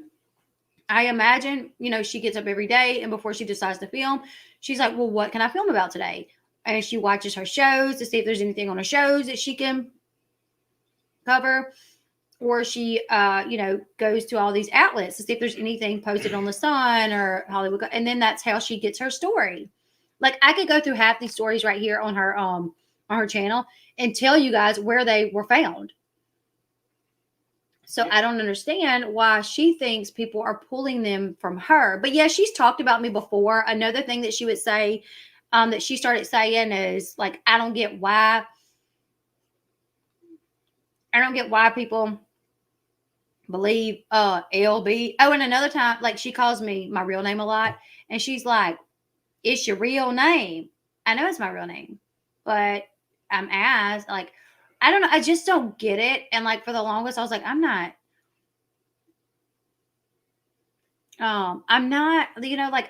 don't get it. I'm not a mean person. And when we first talked, like, a long time ago, like, I thought she was cool. I was like, oh, another Southern girl. Like, yeah, that's what's up. And I'm positive I gave her shout outs. Like, I'm positive that I did. So no, I didn't become best friends with her, and I wasn't bringing her on my channel, and promoting her in that sense. But I thought we were fine. So then when I started seeing her make these comments, or people would say, "Hey, Barbie, like, was like talking about you," I'd be like, "What?" Like, it made no sense to me. And for the longest, I was like, I'm just not even gonna talk about it. But since T-Spiracy did, I felt like I'm glad that somebody's kind of speaking up, because it's not okay. Like, oh, here's another thing too, where she literally took my screenshot, the one that I blurred. And like I said, when you use this blurring software, each time you blur it, it's different. You can take the exact same picture, blur it again, and the blur is going to look different. In her video that she posted 3 months ago, it's got 13,000 views. Exclusive. Did Mama June leave Gino and move? In the thumbnail, I'm telling you guys, I will have to go through my iCloud, because I got a new phone and I lost all my pictures that were on here, but there were a lot saved in the iCloud. I saved the picture. I saved the first picture, and I saved the second picture where I went back and tried to recreate it, and you couldn't, to show that she literally took a picture out of my video that I had edited, so the face would be gone and the name would be gone, and she used it in her thumbnail. And in the same video, kind of like, but you don't care, slighted me, and I don't care. She can use it. You don't care that she uses it. It's just the fact that she's all saying that other people take her content and don't credit her, and then kind of slide, saying stuff indirectly about you, or like. But I guess somebody said she talked about you today. It's whatever. I was gonna say I haven't said anything about her, but I actually did comment on T-Spiracy's post. Yeah, so she probably saw it. I'm sure she probably saw it, but I don't know what she expects. Like, you can't. I've tried to just like ignore it and be like, whatever. But you can't, like, when you're hearing a creator and you hear them say other creators or bigger creators or some people, most of the time they have a person in their mind that they are thinking about. And she's done that to me. And in those times, I've known that she was talking about me. So I've kind of ignored it. And then she done this video where I think her purpose for doing this video was to kind of get her feet wet to see what the reaction would be. And when she didn't, look right here, Mama June exclusive. June DM'd me to set some, this was 5 months ago. I've watched a lot of the videos where she claims she's got an exclusive, and there's nothing exclusive in it. Like, there's not one thing in the videos that I've seen thus far where she said, I spoke to June directly, and this is what she said. And she showed the messages to show what June told her that she could relay to you guys, to give you guys information that you didn't know at all. You know what I'm saying? Now, maybe it is out there. Maybe I'm wrong, but I've watched like 2 videos that she said were exclusives, and there was nothing exclusive in it. And I don't want to have problems with her at all. That's why for the longest I didn't say anything. When she like tried to call me out on my Twitter and was like, wouldn't you just mad at Katie Joy for digging up your bankruptcy, but now here you are talking about their taxes? And I was like, that's different. I didn't look up their taxes. This is like already out there. I'm not twisting the facts to make it out like they're not paying their taxes because they're doing drugs. And I was very positive in that video about Kate and Tyler anyways. Like, hey, it happens. This is why I hear that it actually happens. These teen mom people, they start making a lot of money at a young age. They don't know how to handle it. They don't know how to pay their taxes. So they kind of get put in this predicament. And of everybody that covers like teen mom people or like reality TV people, I think I'm probably the most positive that tries to that remembers that they're human. And I try to incorporate that into my videos when I talk about like their mistakes or something. And I try to still not be negative. You know what I'm saying? So yes, I covered it. But and then when I called her, like when I responded, by saying, this is so different. Like, I literally had like 16,000 followers at the time that Katie did this to me. If that, like 16,000 followers when Katie pulled my bankruptcy and then twisted the facts. It was done to try to destroy you. Exactly. Katie done that to try to destroy me. All these other outlets, they're talking about them owing taxes, not to destroy them, and it's not going to destroy them. You know, it very well could have really, and it did hurt me. That did hurt my channel. Literally, people were in Katie's chat saying, "Oh my God, that makes so much sense. Lottie, can't believe this. They messed with the wrong one. Oh, you got her good." Like, people believed it, you know, when it wasn't true. So it was a lot different. Well, you always say, like, I don't get it because I'm a nice person, but you know, after being married to you and being around you for like so long, that's why people will do stuff like that to you a lot of times. That's the way people are, you know. I feel like they look at you like you're an easy target. Because, you know, they might like test the waters with something and you don't say nothing. So then they just keep on and keep on and keep on. You know? And that's the way it's always been. And you're always like, oh, I don't get it. I try to be so nice to everybody, but unfortunately, I mean, people just try to run all over. Yeah, I do feel like maybe that's, I don't know, like a part of me is like, is she saying stuff hoping that I'll respond and then there can be this back and forth? Because I'm not doing that. I'm not going to get in a back and forth with another creator for views. I don't need that. I don't need to make views by arguing with people. I make great views by just putting up my content. And I think that's what everybody needs to stick to. But it is hard when you're like, dang, I was friendly with this girl. And now she's like constantly sliding me. But yeah, I don't know. There was a video where she literally was like, and changing her name, like her name's Leslie, and I'm going to call her Leslie. And I was like, that is so rude though, especially when there's no problem between us. Like, so I got to call you Barbie. You know what I'm saying? Your name ain't Barbie, but you know, like it's just, but I would never say that to her for no reason. Like I would never be like, we got to call this chick Barbie. No. Why? Why be that way?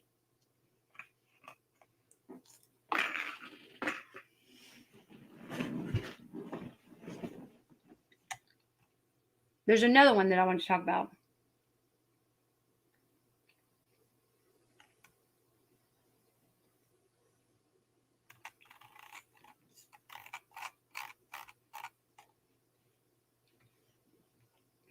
I mean, this is the first time that I'm talking about her in a video.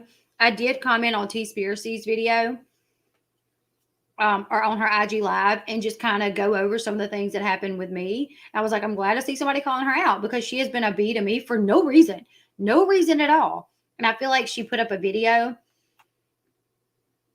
was about me and Katie, but I feel like she was kind of testing the waters to see how people will respond. And it wasn't good for her because people was like, so the video was about me and Katie. It was basically like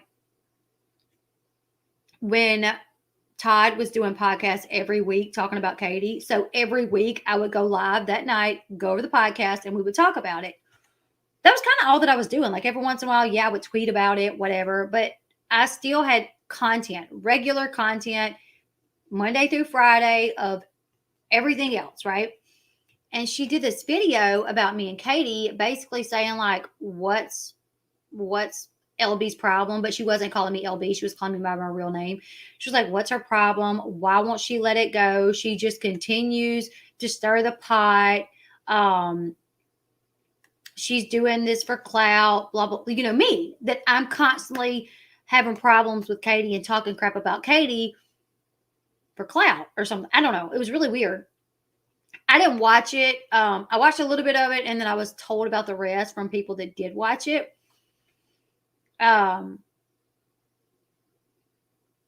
Like people told me like comments that was, you know, said that I'm just constantly stirring the pot, that Katie hasn't really even done that much to me. See here, 1 month ago, how to tell if someone is buying subscribers, Social Blade. I didn't even watch this. My face is on this. I hope you did because I ain't bought not one subscriber. So I would love to know what she said about how to tell if someone's buying subscribers. Never, ever, ever, ever have I bought not one subscriber. But I would love to know what she said. But I'm not going to watch it. I know anyone is pretty much one page away from back. I know, right? So where's the video? I wonder if she took it down. Oh no, here it is. My thoughts: Elle Bee versus Katie Joy. My thoughts on their drama. So that's what the video is titled, and I can tell you now. Where's the comments? Um,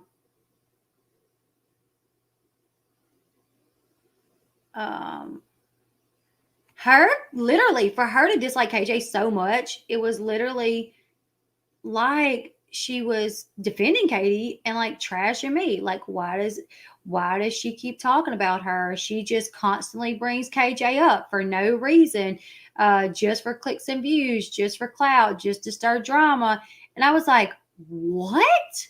I'm covering a lawsuit. Yes, I have personal issues with Katie, but Katie has done way more to me than she ever did to Barbie. Ever, ever, ever. But Barbie has plenty of videos up about her as well. Like Barbie talks about Katie anytime she wants to. But I can't because I'm like doing it for clout and I'm stirring the pot. That didn't make any sense to me. But those were the things that she basically said. So that threw me off as well because when she said you and Noah was faking the fight to get view. Oh, yeah. When she said that Tati and KJ was faking the fight and that Salty wasn't even a real lawyer. Like we had no proof that Salty was a real lawyer. Yeah, that I remember when that happened. But in this video, she had tons of comments. People telling her, in all fairness, Elle Bee didn't say a word for a long time. Katie could push me into climbing into a shark mouth to brush its molars. I love Elle. I can see Katie is as jealous as crap of anyone who's cuter, smarter, kinder than herself. I understand that not knowing the whole story, you feel some type of way about Leslie, but she has good reasons for not giving in, and I'm proud of her for standing her ground. Katie has never met the truth, and I don't think she will in our lifetime. She did everything stated. I love you, Barbie, and I like Leslie. I think that people need to be held accountable for being jerks. So she is probably sick of KJ getting away with all the crap all the time. Elle Bee all day. I watched all the mess go down, and Katie is just low, low, low, low, low. So a lot of the comments was people telling her like, "Oh no, I was around when the problem started between KJ and Elle Bee, and KJ has a lot of reason."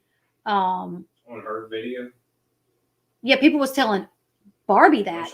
But you know what Barbie kept saying? What? Oh, I didn't know this. I didn't know all this. I didn't know this. I'm trying to find where she said that a lot. Like, wait, she screams a lot of her comments like bad. I've seen a lot of people talking about they left a comment and it got deleted. But she put your face on a video talking about buying subs. I didn't know that. I've never watched it. But this just goes to show you. This just goes to show you. Like, I feel like it's like her way to try to like start drama. And like I talked to, and you guys can find the video. In this video here, she's constantly saying when people's telling her like, no. They have a lot of reasons for, Elle Bee has a lot of reasoning for feeling the way that she feels about Katie, and Elle Bee kept her mouth shut for a long time. So now she talks about it, and she should. I agree with it. Her comment was, "Thank you for your show. Putting my husband's entire 25-year career in the ground with my treatment has been hard. He is a vet. KJ, I thought was a friend too. So sometimes I'm not sure you realize how many you saved." Oh, thank you. See, I didn't understand what I read their comment earlier. Wait, listen. But I didn't understand what they were saying about their treatment. I'm not sure what treatment, but missed a bunch of comments, right? So I didn't know what to say to them. I'm sorry, because I've been taking a bath. And no, I'm sure your husband, is fine with that. Like, you know what I'm saying? Like, if I had to have some sort of treatment and it was at all cost, should I be robbing banks? Shaw said he'd be robbing banks. You know what I'm saying? I'd be robbing banks. I'd rob grannies. It wouldn't matter. I'm trying to find the comments where she said, okay, I get why Leslie's doing what she did. Not only did Katie blast her financials, but she also blasted nasty things when her baby nephew passed away. That's effed up. I don't think I could let that go either. Barbie said, see, the nephew situation is really messed up. I thought I heard something about that, but didn't watch them then and wasn't around back then. But the more comments I see about it, I'm piecing it all together. KJ needs to stop abusing the platform for sure. I was blown away when I saw that she kept saying she didn't know. She knew everything. I told her about it. She even did a video like a long time ago. Like, I spoke to Elle Bee and she told me while she's just now speaking up. And she told you guys things that I said. When we had these conversations, I told her about everything that Katie had did. I told her about the screenshots concerning Abe and the possibility that, Katie wrote them and the possibility that Katie didn't and how we never proved it. But that I go back and forth with whether or not I believe it, because I do believe Katie is so terrible that she would make those comments, but because the person that brought those comments to me that I've caught in lies makes me question whether or not that person lied about it. You know what I'm saying? So I was blown away when I saw her claiming not to know these things. And I was just like, is she serious? Is she really sitting here? She did this whole video where she's basically saying, I have no right to talk about Katie. And then when people inform her that I do have a right, then she's claiming, well, I didn't know all that. Yes, she did. So I don't know. I hope Barbie can be successful. I hope she can have a great channel, but I also hope she understands that the more you make comments about someone, eventually they will find out and then they'll start paying attention. And then that'll make them not like you. And I don't want to not like her, but it's hard when I know she's saying things that, oh, I didn't know about that. Yes, you did. Yeah, everybody burps. Sean's asking you some questions. If you don't, you don't have to answer them, but I'm glad that you told me that, because it really kind of gives what I do even more purpose.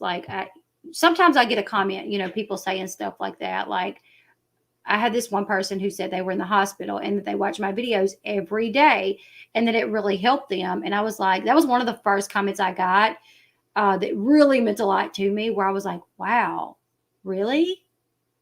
Like, my videos really help you? Like, you enjoy watching my video? You're in the hospital and you're watching me, and it makes it like you're enjoying that. So thank you for that. But yeah, I would have to imagine your husband, like Sean said, he would rob banks, he would rob grannies, he would rob grandpas. I mean, he would do whatever he needed to do. Kids for snack money in school. So I wasn't sure if I was going to talk about this situation tonight, but I've kind of went back and forth with it. Thank you, Julie. Thank you. That was another thing that irritated me, is even though she knew, she actually ended up doing a video on it later on. And you guys know that Flossie has asked people not to make videos on those screenshots because we really don't know what the truth is. We don't want to blame those screenshots on somebody if they didn't make them. So we just kind of, I'm Flossie's sister, so, I can talk about the screenshots all day if I want to. But we don't want people making videos about these screenshots, putting the blame on Katie, because we really just don't know. And then it ends up getting brought back to us. Because when these screenshots get brought back up, especially in a video, Katie always brings it right back to us, that I'm the one that put it out, or that I gave the okay to put it out, which is not the truth. So she did a video about the Abe screenshots. Let me see when it was.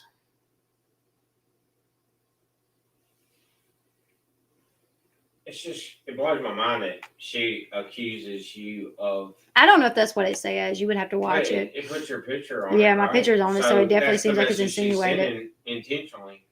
If she has a video title talking about buying subs, and then she puts your face on there, that is what she's saying. Regardless of whether she ever says that, that's what she's saying. That's the message she's sending.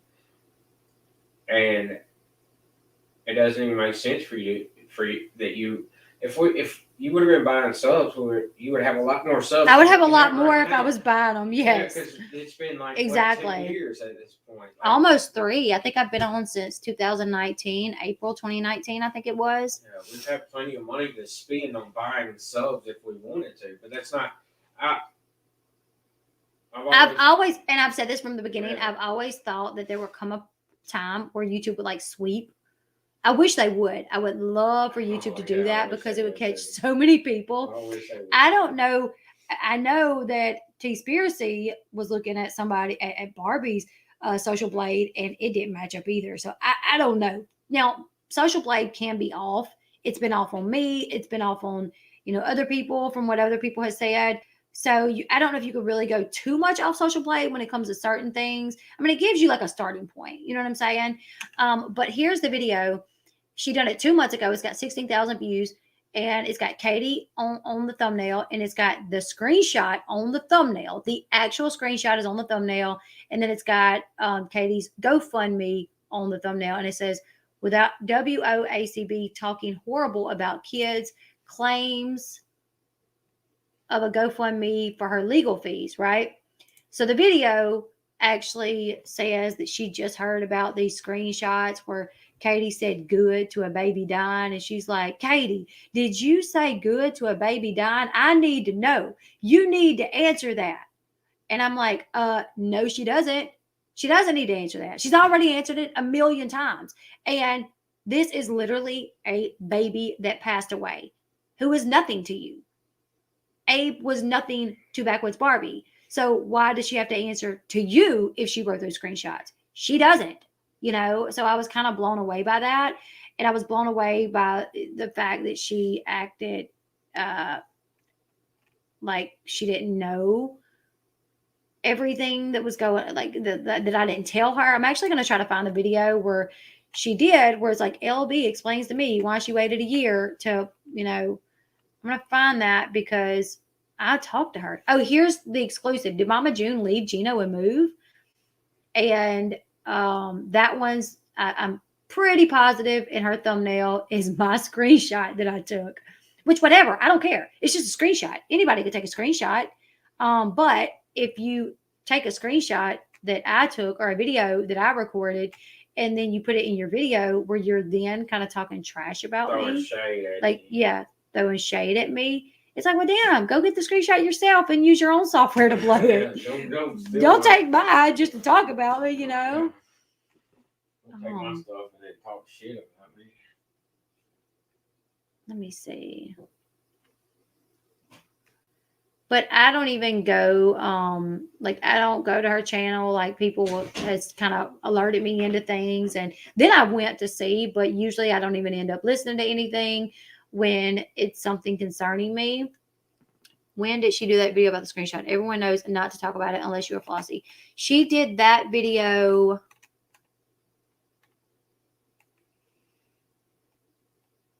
Um, 2 months ago. 2 months ago.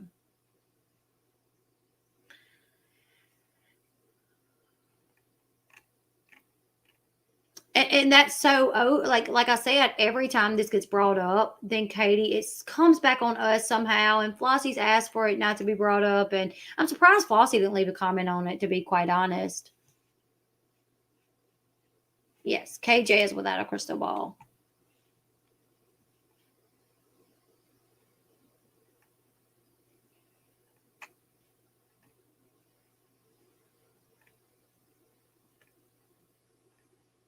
But I have messages between me and her where I told her all this stuff.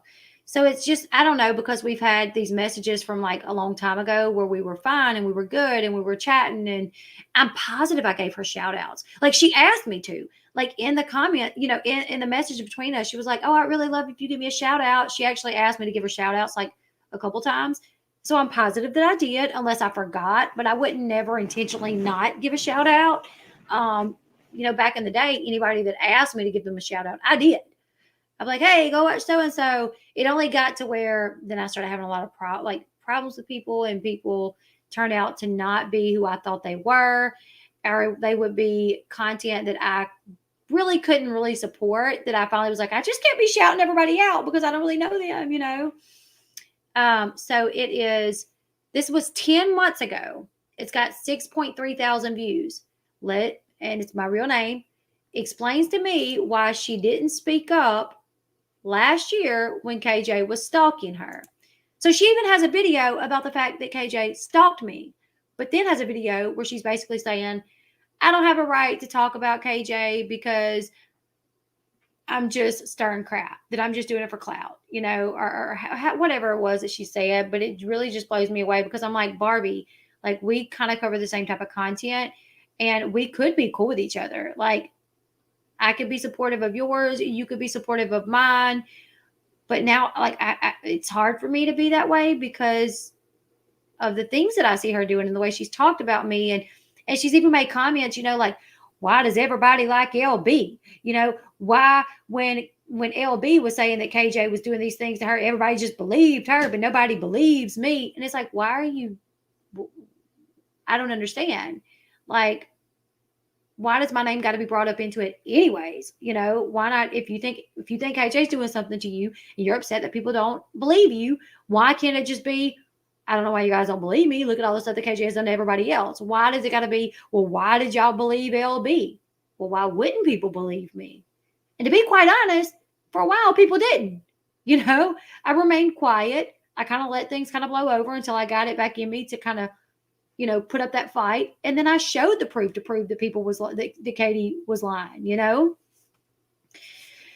So I don't know, you guys. Like T-Spiracy did this video, and I was like, I was glad that she did it because I don't think it's right for a creator to get their content from somewhere, not give credit where it's been gotten from, but then accuse other creators of stealing content from them.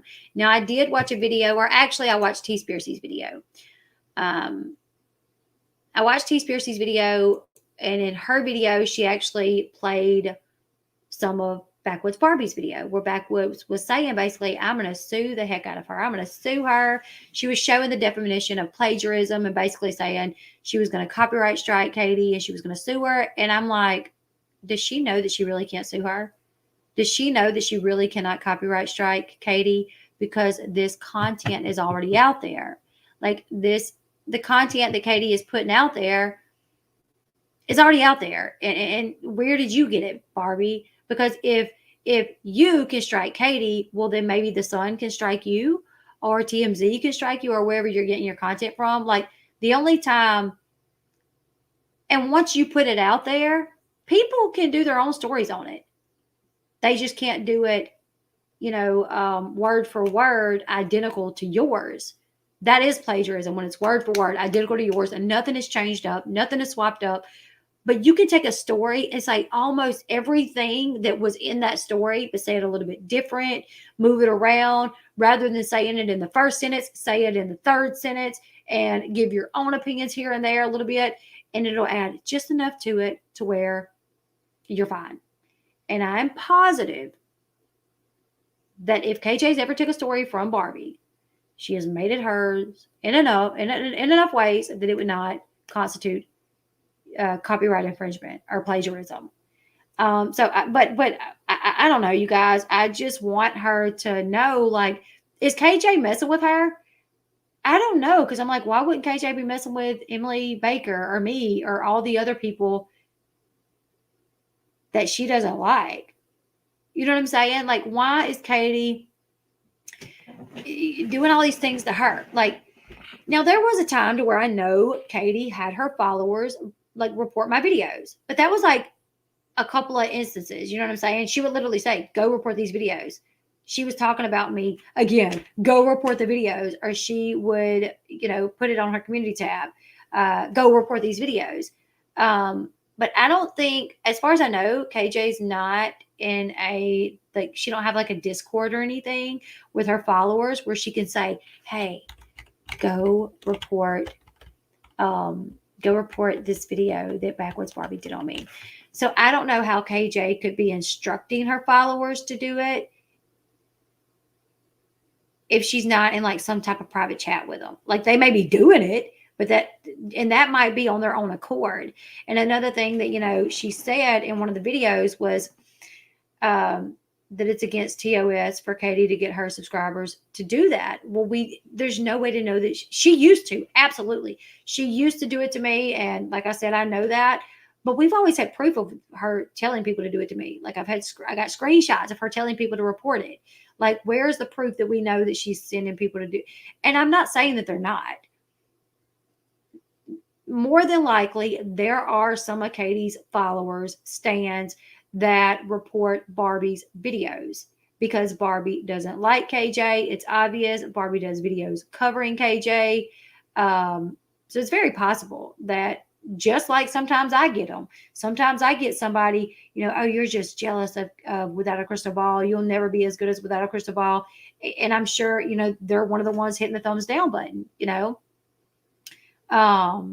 yeah. She used to have a Discord, but not anymore. No Discord anymore. Hasn't had one for a long time. KJ doesn't talk to members at all. So yeah, so I'm like, well, where is this happening at? For you to report her to YouTube, you're asking like, why isn't YouTube doing anything? Well, they have no evidence of this. Another thing was the thing that happened with Allie. So I watched all of this go down on Twitter, and I was like blown away. Oh, yes. Okay. So when Todd made this announcement that he was going to sue Katie, everybody started making videos on it. Barbie immediately started tweeting things that Katie was doing to her and tagging Todd Chrisley, Allie, and a couple of other people. I don't really remember who, but I know for sure she tagged Allie and she tagged Todd Chrisley. And she would, why am I the only one having this problem or why am I the only one having this problem? I know this is Katie Joy from Without a Crystal Ball doing this to me. I know she's reporting my stuff at Allie. Allie is Truth Sleuth. I always say her name wrong.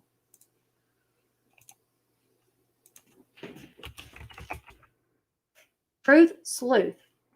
She has a channel as well. She's bigger than I am. She's got 62,000 subscribers.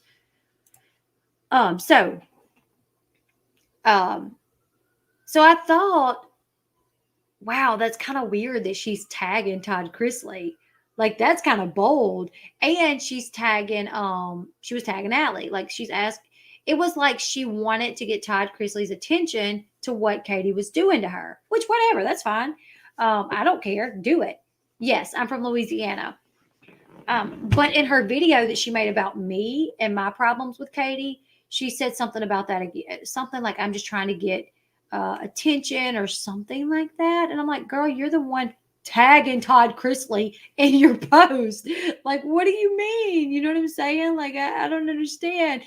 No, like, I'm not tagging. Let me tell you, I was asked to be in the lawsuit, not specifically by Todd Chrisley, but my name was actually put on a list of people to be a part of this lawsuit that could be a part of this lawsuit. And I said no. I was like, I don't need all that. I don't want that attention. I don't feel comfortable with it.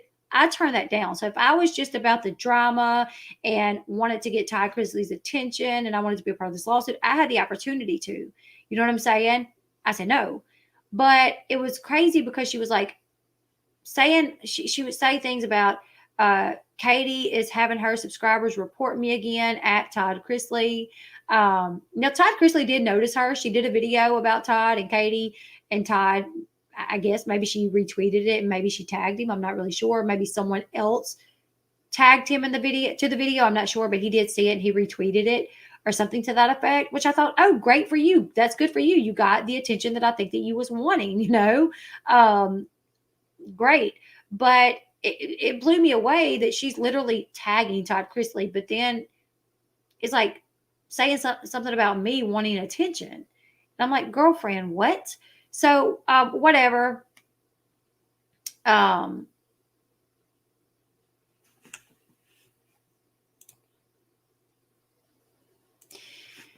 So anyways, she kept saying, like, why is my videos getting limited ads? And I want to say that she said it was while they were still on private or like before they unlisted them. She'd be like, the videos aren't even listed yet and they're getting reported. I know that's KJ. And I was like, that's not possible. KJ cannot see a video that's unlisted. Nobody can except her, except the creator and YouTube. So it's impossible, you know? It's impossible for KJ to report anything that she can't see. So that was one thing that was being said from my understanding. And then she was like, why? And she would say things like, why are my videos getting flagged for nudity and getting demonetized, but Elle Bee's aren't, or Allie's aren't, or this creators aren't? I'm the only one that this is happening to. Why? So Allie was like, she messaged her and was basically like, hey, I've told you this before. Maybe you need to go back and read the rules again. But the video that, or the thumbnail that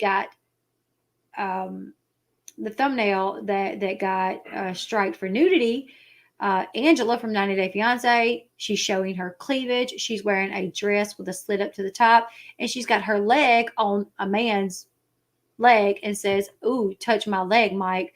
So YouTube is who did that. You know, it does constitute as nudity. You need to go back and read what can be flagged, and that was flagged. You know, I hate to tell you, but Katie didn't do this. Well, she got like mad at her. She got mad at Allie because Allie, to me, it feels like she got mad at her because Allie wasn't like, oh yeah, it's KJ for sure. Allie told her what the real reason was. Like, no, you do have a little bit of nudity. You do got a little bit of nudity. If you guys got to kick people out, that's fine. Go ahead. You know, you do have to watch what you say and watch what you do. You got to watch your thumbnails because they will get a strike on it. They will, you know, get flagged or whatever. And it's not Katie doing it. Some things you are really doing. Yes, Katie has flagged videos, not on copyright, mainly harassment. Like some of the things that Katie will flag will be for like harassment. Like if the creator talks about her, she'll flag it and say that she was being harassed. She's did that to me before. Or like she'll flag it and say that there's private information in there. Like she flagged several people for like this one night. She flagged like 3 people in a row or something because they showed her email. Like they showed her email address, but her email address was in the description box of all of her videos. But she said it was private, so she flagged them. So things like that. Cece is my biggest fan because she's my sister. Cece's my sister. She's not fangirling. Anyways, so just kick anybody you need to kick out, Cece, go ahead and kick them out. So anyways, Allie literally tried to help her, but she was like, I've told you this before. And I watched this go down on Twitter. You know, it was really wild. And the next thing I know, Barbie's doing a video about it. So she unfollowed. So Barbie got mad or something, and she unfollowed Allie or something to that effect. I don't remember exactly what the circumstances were. And then Allie messaged her and just was like, you're crazy. Like that. Now, maybe Allie went a little hard on her, but it was wild because Allie has helped her throughout time. Like that wasn't the first time that Allie had helped her. Allie had helped her before in the past. So all of a sudden, you know, for her to just get mad because Allie didn't tell her what she wanted to hear and she like unfollows her, that's a little, you know what I'm saying? So Allie was like, dang, you're crazy. That's wild. And sent her this message. KJ wears the same necklace as Lindsay. Also, Tati too. Creepy. That is creepy. I didn't know that. I didn't know that they wear the same necklaces. That is a little wild. So anyways, I did watch Barbie's video on it because I had watched it go down on Twitter. And I have to say, Barbie's video did not say everything that happened. And I was like, she's leaving this out and that out. Like, what? You know? And then she turned Allie's comment into, you know, where Allie was like, dang, you're crazy. She was like, she's picking on me for having mental health problems.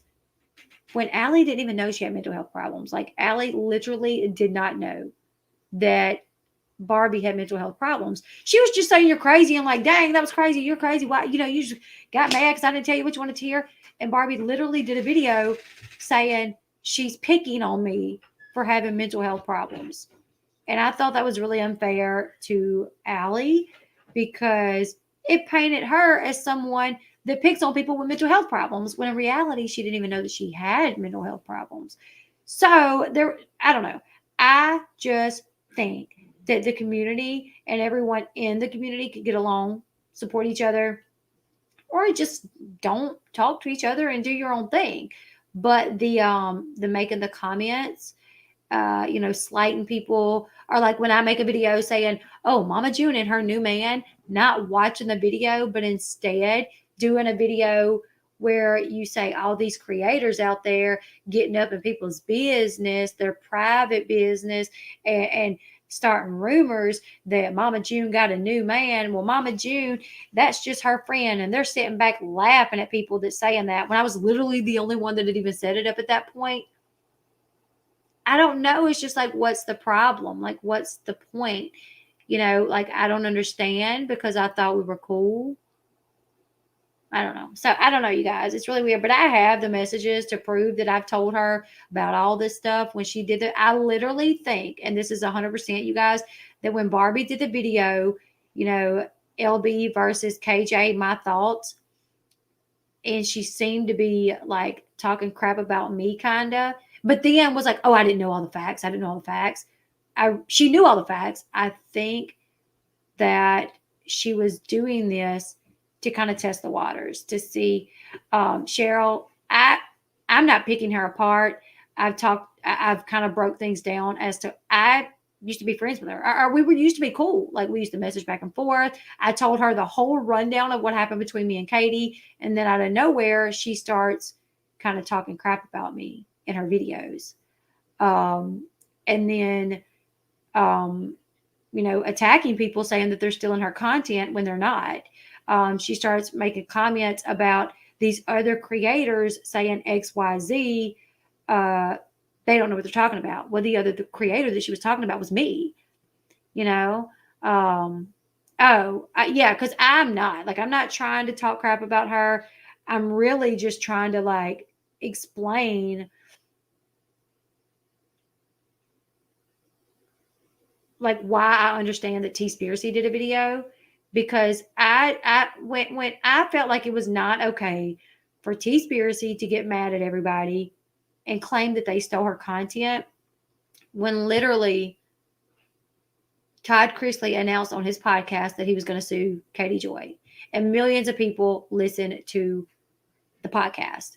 So it's more likely that people got that information from the podcast, or that someone listened to the podcast and sent the link to someone else. And, they're like, "Oh, I follow a YouTuber who talks about this person, so let me send it to them," versus someone like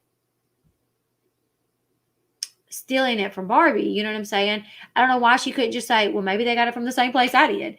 Maybe, how I would love to ask Barbie, like, "Barbie, how did you find out? Like, how do you listen to Todd Chrisley's podcast normally? Like, were you listening to them before, or did someone tell you about it? And if so, wouldn't you think that maybe other people heard about it the same way? Or maybe someone was really a fan of Todd and I am a fan of Todd. I really like Todd, but I wasn't listening to his podcast before this. I knew because someone sent me the link and said, "Oh my God, Todd Chrisley said he was going to sue Katie." So I done a video, but then the next thing I know, me and everyone else is being accused of stealing the information from Barbie. I never even watched her video on it at all.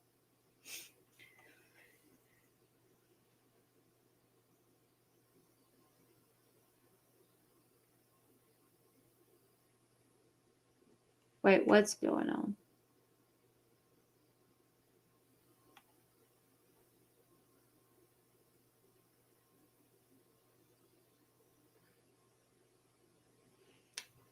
Yeah, go watch her.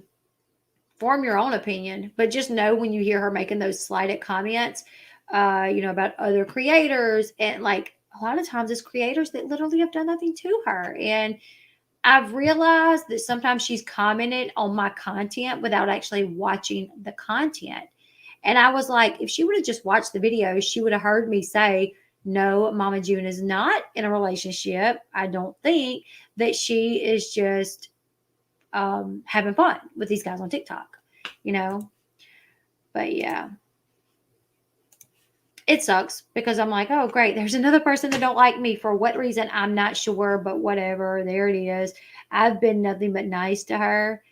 I don't like Without a Crystal Ball, but the Without a Crystal Ball versus Without a Crystal Ball channel is great. Yes, it is.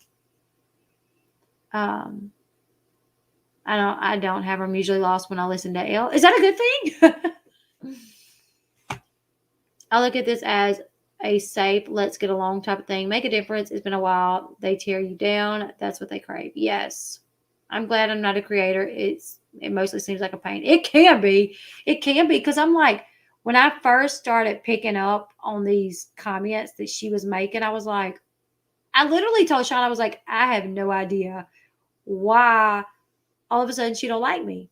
Like, what happened? We weren't friends, but we were fine. You know what I'm saying? I know I gave her shout outs in the past. She wanted to find out what happened with me and Katie and why it took me a year to ever like defend myself. And I gave her the whole rundown. I told her everything she wanted to know. I didn't have to do that. I literally gave her an interview on me and Katie. I didn't have to do that, but I did. Told her everything she wanted to know. She asked questions, I answered. She did a video, got her 6,000 views. You know what I'm saying? Like, and then out of nowhere, it's like,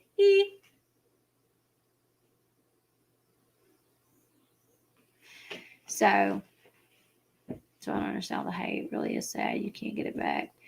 Yeah, thank you, Brandy. I definitely always try to be nice. It's bitten me in the butt a couple of times. I've been nice to creators, and then it come back and kind of bite me in the butt. And it's kind of how it is in this YouTube world. It's a dog eat dog world.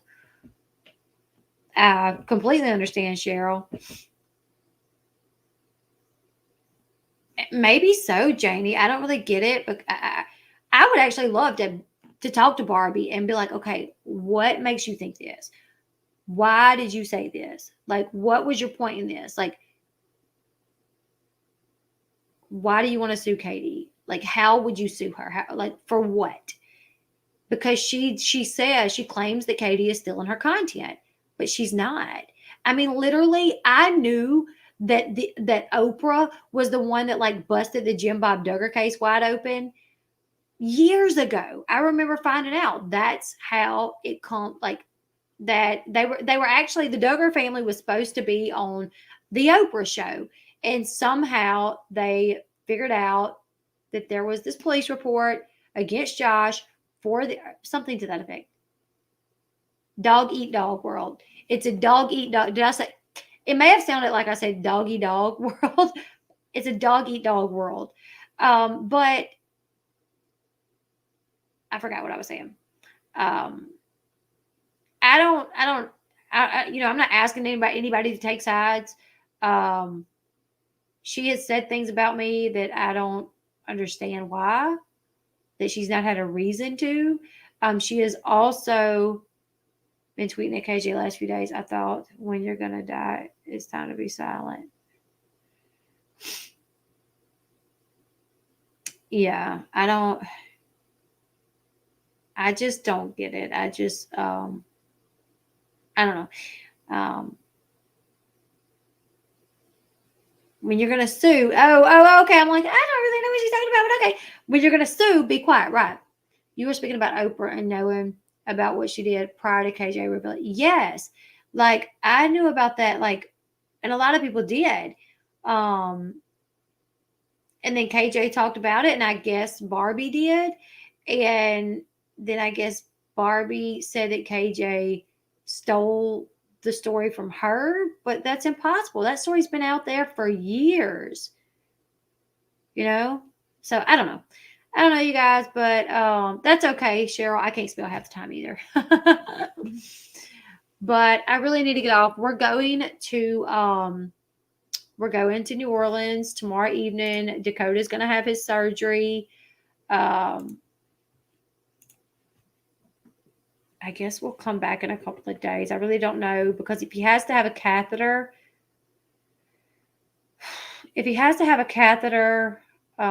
it'll have to be taken out in 7 to 10 days.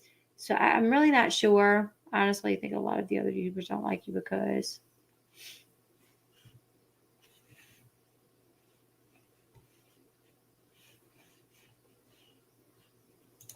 hold on.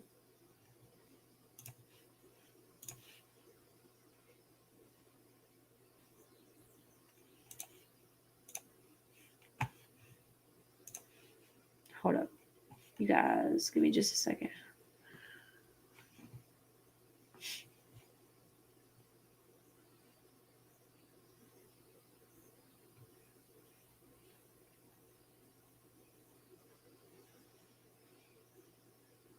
Right. KJ has been talking about the Oprah thing since she started. More than likely. And I bet I've mentioned it before in the way, way past. Like anybody that's covered it. KJ has really strange eyebrows and flags videos, but it seems everyone involved has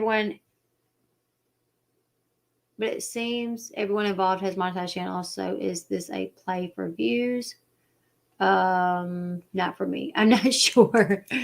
Yes, everybody has a lot of their stuff is monetized. I mean, one of the things that you do this for is for money. Don't get it twisted. Like, I love to do this, but during the week I work. And those videos that I put out during the week, they are to make money. They're to keep everybody updated on the things that I like, the reality TV shows that I like and you guys like, but it's for money as well. Now, the videos that I do here, the lives, are they monetized? Yes, a lot of the times they end up getting limited ads, but these are mainly for fun.